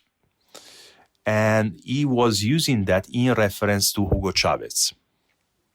He used the term to referring to the way in which Chavez was this towering figure, having these like hours and hours long TV programs, right, where he would really speak directly with the people of his country and discuss any issue, perhaps and sing, break a dance, sing, and everything, right? This kind of totalizing figure that did not discuss only political things. And if you look at Maduro, very frequent TV shows, he's still doing exactly the same. So the idea... But much less talented. Yes, though he's getting better. So in a way, it's the idea of the leader not just as a political figure, but also as a cultural figure. I mean, this is a key insight also in the so-called Breitbart doctrine, right? This Gramscian insight that in order to win the political battle, you need to win the cultural battle first. And in contemporary times, in a contemporary society, in a post-traditional secular society where there is a sort of symbolic void at the heart of society, the political leader has a ritual responsibility, in a way, in creating a sense of unity and community and identity, and creating an affective link between him, herself, and the constituencies that they want to represent. I think this is a really important insight that is so relevant. I mean, you look at Alexandria Ocasio-Cortez, and that is what she's doing, right? When she's on Twitch playing video games, right? You may think, I mean, what the hell is she doing? I mean, this is not what a politician is supposed to do. But a hyper leader is supposed to do that. A hyper leader is supposed to connect with gamers using the things gamers do, right? Playing video games. She's supposed to connect with ordinary people by cooking, right? While speaking to the camera. This is I think is really important now, this ability, this symbolic performative ability for the success of contemporary leaders. That isn't to say that leadership is bad, though, you emphasize. Well, why structurally and psychologically is leadership indispensable? And what does the myth that we can do without leaders obscure about grappling with the serious question of what kind of leadership we need? I think we need to be far more merciful towards leaders than we have used to be. I mean, we need to be cautious of leaders, obviously. We need to condemn leaders when necessary. But we need to realize that being a leader may sound nice, but no normal person would do it for more than a day. There are only certain people with certain psychological conditions and certain talent who can actually tolerate the pressure that kind of position puts you into. You know, there is some beautiful description in Freud, Totem and Taboo, where he talks about kings who were escaping from their responsibility as kings because they couldn't suffer spending the entire day on the throne so that the court and the people could see them without being allowed to shake or move, lest their movement lead to an earthquake, because there was this perception that the body of the leader was a sort of representation of the state of the country. And similar pressures are present in contemporary politics. Being a leader means being constantly visible, means being constantly scrutinized, means not having a private life at all, right? Again, think about AOC, or think about other members of the squad, think about Bernie Sanders, think about, especially younger leaders, the kind of pressure they're under are huge, and they are human beings. So with their own flaws, they can make mistakes. But what needs to be realized is that they are a huge resource. We cannot do without them, because there is a human necessity to identify oneself with something, and especially with other human beings, right? Being human beings, we tend very easily to identify with other human beings. So I'd say I would advocate more mercy towards leaders, because it is a very important and delicate role for the success of left campaigns, the presence of effective and motivated leaders. Yeah, you write, quote, "The leader thereby becomes a point of projection at which the desire for identification of the mass coalesces." And that's certainly been true for Bernie, whose sort of anti-charisma signaled authenticity, which then became charisma, this constancy that allowed for the left to gain coherence in the U.S. that we did not otherwise have given our state of disorganization. And it's something that we're still seeing just recently with his recent meme blow up. People literally invest a lot in the image, the very image and personality of Bernie Sanders. Completely. There is this sort of ironic, turning upside down of charisma. This tendency also to revalue aesthetics that may not correspond to the normal canon, right? Say of beauty or excellence. In other ways, if you think about TikTok, right? I mean, where people sometimes are prized for doing things that, or for not looking exactly as beautiful as people look on Instagram, say. So, yeah, and charisma is something strange, right? Charisma sometimes can be found in places where one would not expect that to be found. And it is not a property of the subject. It is not a property of the leader. It is more of an element that is recognized by the followers in the leader. So it is, in a way, something that stands in between, as it were. Something elusive, almost like a spirit standing in between the followers and the leaders. What is really interesting for me is why politics is becoming so personalized again. Because this contradicts the predictions of Antonio Gramsci, right? When he was talking about the modern prince, what he said was that in our day and age, in our modern society, in our industrialized society, a leader, a personal leader like the condottiere of the Renaissance armies in Italy could not anymore embody a collective purpose. You needed an organization. You needed a machine of many men and women in order to organize collective will. But now it is as if, again, the condottiere is making a comeback. As if, once again, people need personalized leadership to identify with something. And let's talk about the bad side of this, because that's certainly a big part of your book. The digital party model, you write, quote, allows them to achieve impressive feats at times of enthusiasm and mobilization. Yet, it also raises serious problems of sustainability at times of demobilization, when euphoria risks turning into dysphoria, and the hope of change all too frequently gives way to disappointment. You continue, quote, the key strategic question is whether the charisma of the leader is eventually routinized in a more stable organizational structure that is not completely wed to the leader's ebbs and flows. The risk, evidently, is that if this does not take place, the party will end up perishing once the leader's charisma starts becoming opaque, and when the love of the super base for its spokesperson turns into suspicion and resentment. The ever-present danger is for the hyperleader to consume himself in a flame of boundless enthusiasm and hope that has, as their necessary counterparts, moments of depression and despair.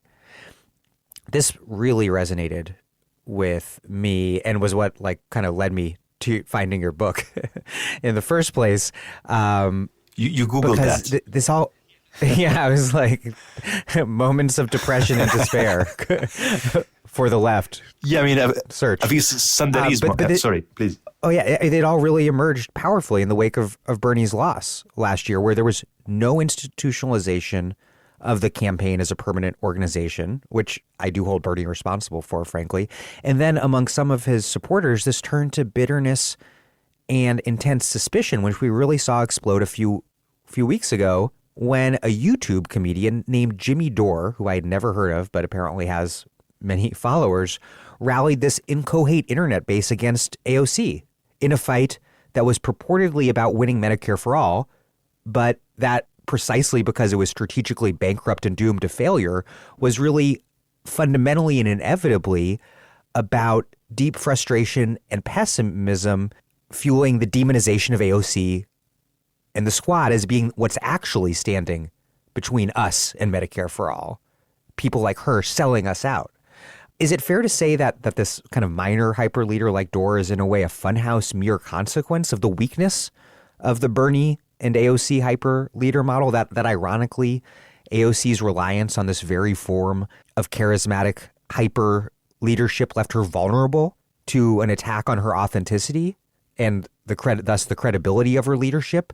An attack that gained its power through the very same sort of social media celebrity framework?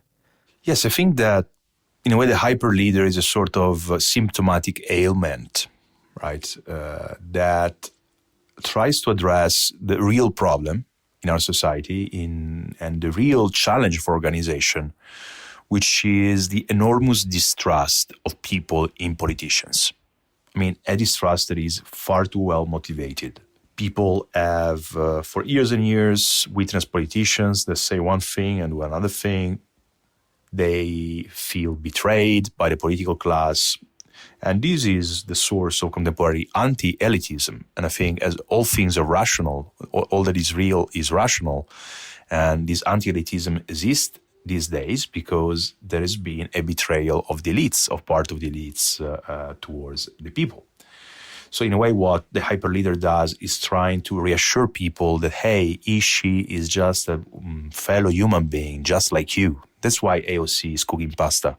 That's why Salvini is picturing himself having breakfast, so that Italians know almost perfectly the number of calories he's ingesting every day. That's why you see also figures such as Jimmy Dore emerging, right? Figures that people trust for whatever reason, because they're familiar with them, or why Donald Trump made it in the first place, right? Because the people had seen him on The Apprentice for all those years. And therefore, he was like a familiar figure, an household name, like someone like, yes, Donald Trump. I mean, he's crazy, but I know who he is, right? So it's something that reassures people. Problem there, though, is indeed that you become over-reliant on the leader. And the leader's charisma at some point can dissipate, especially as a consequence of overexposure. It's in the time of Netflix when we get tired about series after whatever. After the first season, things age so quickly. You see that many people who really touch their peak of popularity then can only go down, right? And the real challenge for us is building organization and ideology and a kind of common framework, common ideas, common values, a sense of community that, while encompassing the performance of leaders, and leaders will always be there, is not over-dependent on them, right? That is actually able to build a community that leaders are the representative and the projection of, rather than being the pillar that these communities sit on. This is really challenging because also the millennial generation and the Generation Z partly indeed have a certain anti-organizational suspicion, which is a sort of ideological luggage from the neoliberal era, but only really addressing that, overcoming that kind of nihilism, that nihilist suspicion of organization, can move beyond the current state of affairs. Another problem with the hyperleader, aside from their concentrated power that you write about, is that hidden behind the hyperleader, there's often an actual strategist and decision maker who is not the hyperleader. It's not the media personality considered to be the leader by the base. In Five Star's case, behind the comedian Beppe Grillo, another comedian here like Jimmy Dore, I'm detecting a theme, stood this man named Gianroberto Casaleggio, who, and then after his death, his son, Davide Casaleggio, who head up this private firm called Casaleggio Associati. What is going on with actual governance in Five Star? Yes, indeed. With hyper leadership, there is this illusion of transparency, right? With this illusion of disintermediation, this illusion of directness, but there is always something behind the throne. I mean, the famous power behind the throne figure, right? The Grand Commis, the Richelieu, the spin doctor. In the case of the Five Star movement, this firm, Casaleggio Associati, played a very important role in creating the conditions for the success, the explosion of the Five Star movement, and managing, and it continues to manage its communication and its platform. He was basically the actor that allowed Beppe Grillo to translate his celebrity status and his ability as a performer in theaters around Italy into the status of web celebrity, right? At some point, The Observer, I think, put Grillo in the top 10 of bloggers worldwide because his blog was wildly popular, right? It was a time when blogs were still a thing, right? Back in the days. And I think if you look at the five-star movement ideology really stems from this golden era of blogs in a way. Because it was the mid-noughties when this political rise took place.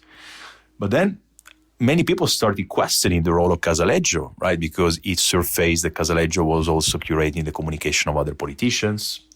It surfaced that it didn't just have a technical role, but a political role, right? That they were deciding things that were about policies, they were selecting candidates, they were focusing on people that were considered as straying away from the party position.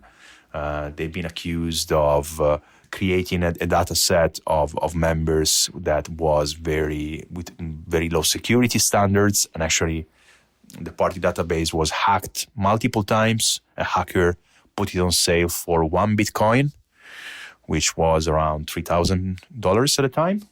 Now it would be much more expensive.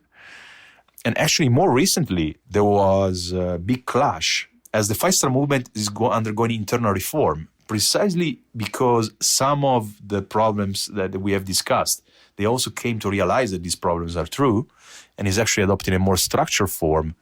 And actually, Davide Casaleggio, who has basically physical control of the database, threatened that he would relinquish its collaboration with the five-star movement and make the platform available to other parties.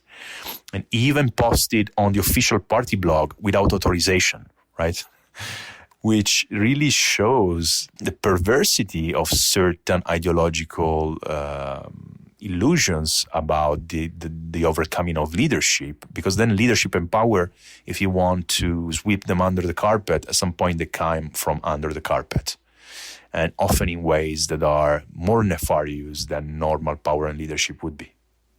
There's another very interesting case of this dynamic of the power behind the power with Podemos that culminated in this huge fight between Íñigo Errejón, the key strategist behind Podemos, and the face of Podemos, Pablo Iglesias, who becomes this enormous figure coming out of the Indignados movement through his internet TV program called La Tuerca, which then launches him into mainstream TV debates and he becomes this hyper leader, but behind him is Íñigo Errejón. But then the two come into conflict and Iglesias won.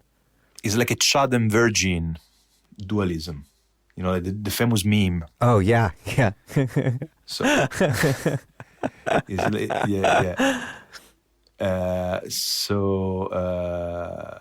Yes, and because I'm saying that because it's a common trend across many of these movements, right? Often you have this nerd figure standing behind the visible Chad, right? The visible extrovert guy who is this histrionic actor. So you have Beppe Grillo, right, who is this crazy guy who is gesticulating even more than an average Italian would do, and sweating and screaming and everything. And then behind him there was this Gianroberto Casaleggio, who looks like an IT guy, right? A person who is very cold-blooded and reserved and introverted. Same with Salvini in Italy. Then you have behind another guy who has similar human qualities. And in Spain, similarly, that was the case with Iglesias and Errejón. Iglesias became the leader of Podemos almost by chance, because Errejón and other early founders, the early group that basically led to the foundation of Podemos, went on a sort of talent scouting campaign, right? And they were thinking about different people they had these hypotheses. They had precisely this hyper-leader hypothesis. And they were thinking in the aftermath of the Indignados movement, when there was this sort of phase of reflux of the movement, who could have been the person? Actually, according to Herman Cano, a philosopher who was in this founding group, and one of the founders of Podemos, the first choice was Ada Colau, right? The mayor of Barcelona, who was at the time far more famous than Iglesias, because she had just given this steering speech at the Spanish Congress, where she had denounced the problem of homelessness, people being kicked out of their homes. Right? She had much and she really went after bankers, right? Exactly. In that hearing, yeah. She had a very significant celebrity status back then. Pablo Iglesias had relative celebrity status, though much smaller than the one of Ada Colau, because he had become frequent guest on talk shows, on political talk shows on Spanish TV, after this alternative TV program called La Tuerca, self-produced by a small group of people. So ultimately, they picked him because he was really good at TV debates, right? He was really good at talk shows. He could speak very fast and express things in a very direct and articulate manner, often shaming older politicians from conservative parties who instead couldn't really speak properly on public television. But in a way, the real brain of Podemos, in a sense, the person who came up with the philosophy of political discourse, the idea of left populism, right, drawn from Laclau and Mouffe, was Errejón, who also was the person who actually created the basic organizational structure of the party.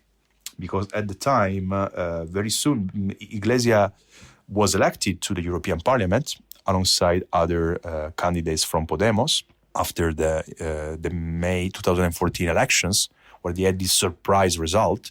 Therefore, being elected in the European Parliament meant that Iglesias was a lot of time was in Brussels, and therefore he couldn't realistically create the party organization in Madrid. Errejón was the person who actually went about creating, right, the different structures, actually selecting the people who would form the party structure, and so on and so forth. So at some point, there was this internal conflict in the party, because also Iglesias distrusted the very kind of party bureaucrats that Errejón had selected, which was indeed, a quite sorry split, as I think all political splits are.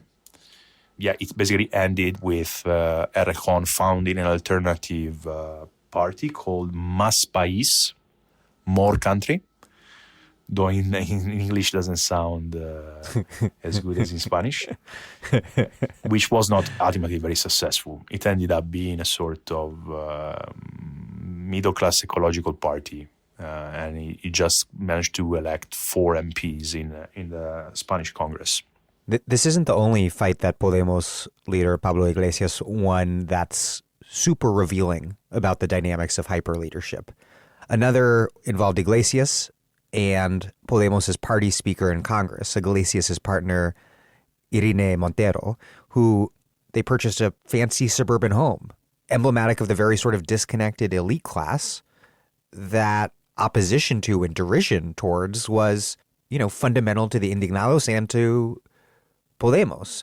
How did Iglesias' hyper-leader credibility create this vulnerability in, I think, what was called Chalet Gate? And how did he then use his position as hyper-leader and the power of plebiscitarianism to resolve it? Yes, there was a very interesting case. It was the time when Iglesias' leadership was shaking the most, because there was an internal referendum within Podemos, and 30% of Podemos, of participants, voted for Iglesias and Montero to resign, right? This is significant because most of these online internal referendums within parties have overwhelming results in favor of the leadership. It's very rare that you see percentages going below 85% or so. There are super majorities, usually kind of confirming what the leaders want anyway. And in this case, it really showed the risks of excessive focus on the leader, as well as the risks of populist moralism, we could call it. Namely, the fact that if a key component of your discourse is criticizing people's behavior rather than structural factors, ultimately, the time when you happen to perform a type of behavior that can be seen as similar to the one you have criticized, you come under redoubled criticism as a hypocrite, right? And perhaps hypocrisy is one of the most detested sins in our society that is so obsessed with authenticity. If you say one thing and behave another way, you can be made to look very bad. Though, obviously, I don't think there is necessarily anything bad in the fact that if a couple has that money, which is not even a kind of extraordinary, it's 400,000 is significant money, but say we're not talking about millions and millions. In and of itself, there's nothing necessarily wrong about what they did, nor there was anything illegal. But and it's not necessarily more expensive than an apartment in Lavapiés today. No, I think apartments in Lavapiés are far cheaper than that chalet. I think that chalet actually was more than 400,000. I think it was more like 800,000. So it was something that only, say, upper middle class Spanish people could afford. And also the implication, say, of going out of the city in a secluded location, right? Especially for someone like Iglesias, there was originally living in Vallecas, right? The proper working class neighborhood of Madrid. Therefore, he had the proper street cred, right? Of someone who comes from a working class neighborhood and therefore knows how hard it is for people to live in that condition. So, what it showed was how hyper leadership can short circuit, right? And you can anticipate, similar things happening perhaps in the future with AOC. Or this Jimmy Dore thing you were referring to, right?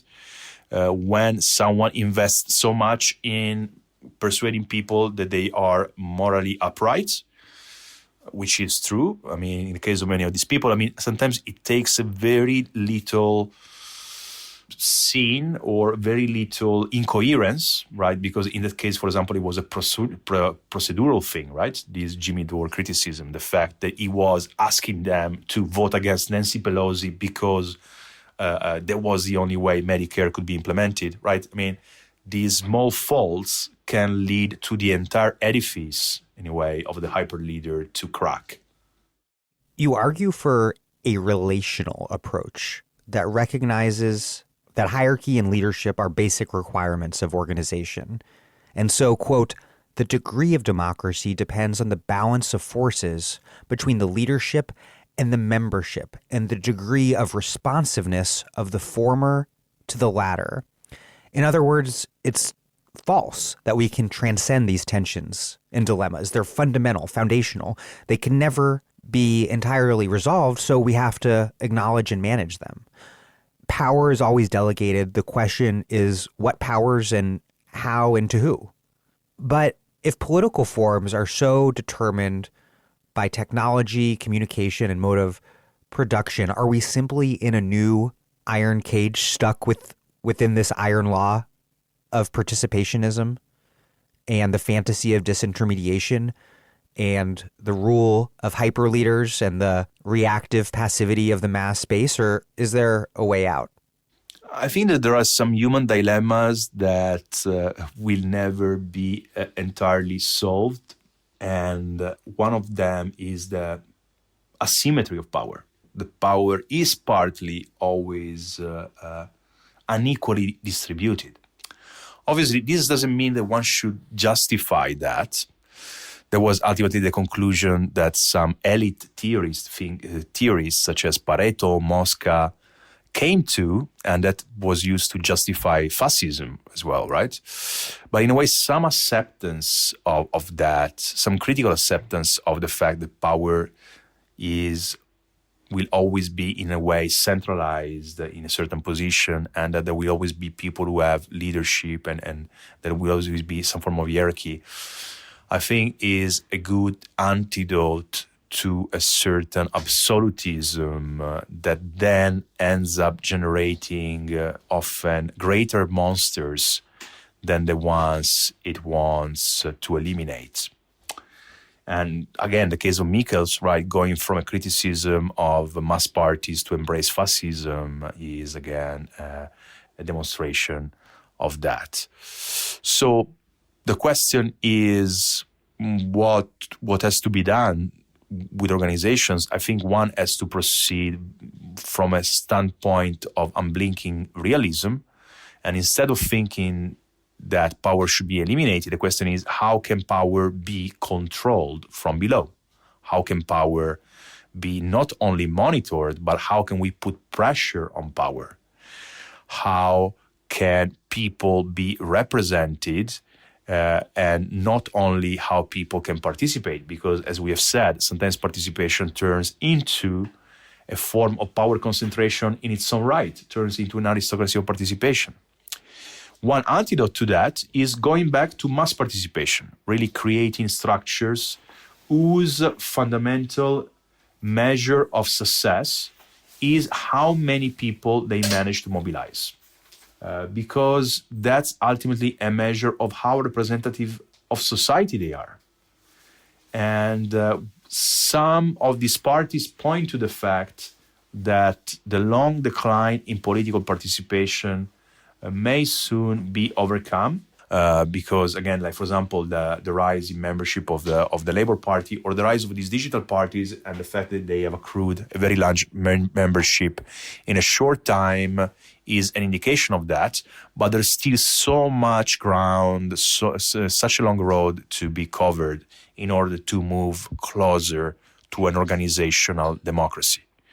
I think that is really the main guarantee that organizations will be democratic is the fact that they enlist as members as many people as possible. And not only be more democratic, but powerful enough to win, because as you referred to earlier, and as you wrote, quote, a fundamental assumption is that the centrality of the media system is the decisive battlefield in the struggle for power. According to this theory, hegemony is won not on the barricades of social movements, nor in the painstaking work of setting up a political movement, but rather through presence in TV studios and on social media platforms.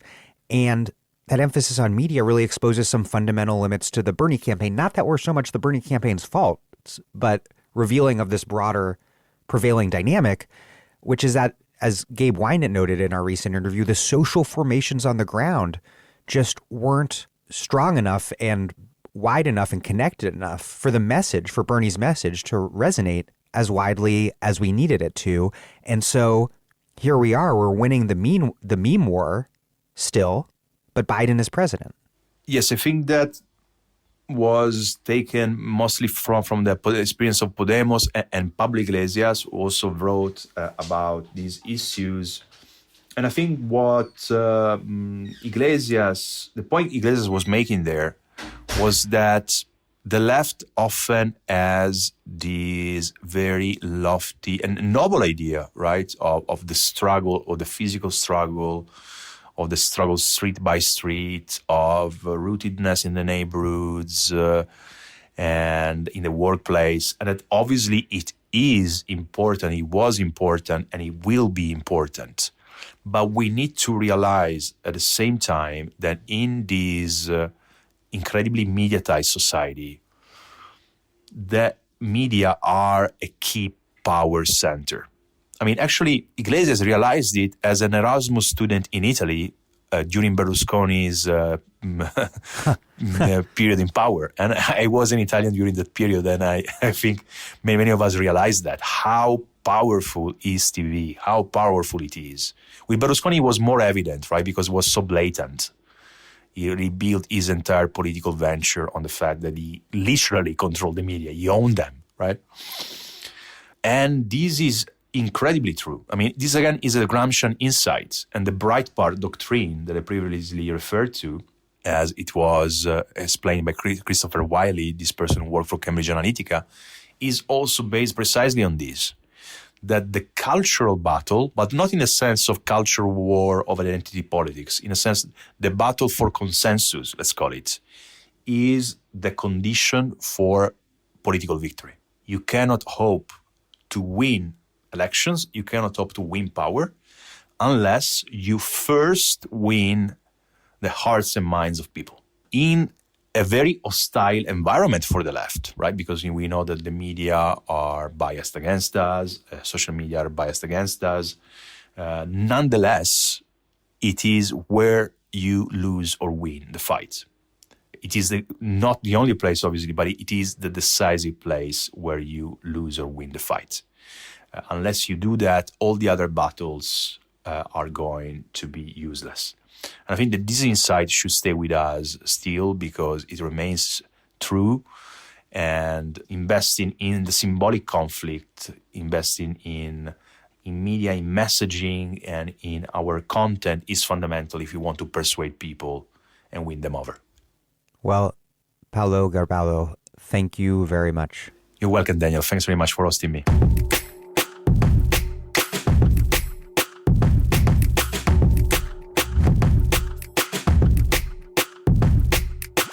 Paolo Gerbaudo is a sociologist and political theorist working at King's College London. He's the author of The Digital Party, Political Organization and Online Democracy, and of The Great Recoil, Politics After Populism and Pandemic, forthcoming from Verso. Thank you for listening to The Dig from Jacobin Magazine. As Marx once said, after noting that numbers weigh in the balance only if united by combination and led by knowledge. While other podcasts have only interpreted the world in various ways, our point is to change it. We're posting new episodes every week. The Dig was produced by Alex Lewis, music by Jeffrey Brodsky. Our communications coordinator is Izzy Olive. Our senior advisor is Thea Riofrancos. Check out our vast archives at thedigradio.com. Every interview organized by subject and guest. Follow us on Twitter at The Dig Radio, and please find us wherever you get podcasts and subscribe. If it's on iTunes, you can also leave us a lovely, glowing review. Those reviews help introduce us to new listeners. But what really does that is you telling other people why they should listen to the show. People like your friends, family, whatever. Please make propaganda for us, and please do find us at patreon.com and make a monthly contribution to help keep this operation up and running strong. Even a few bucks is huge.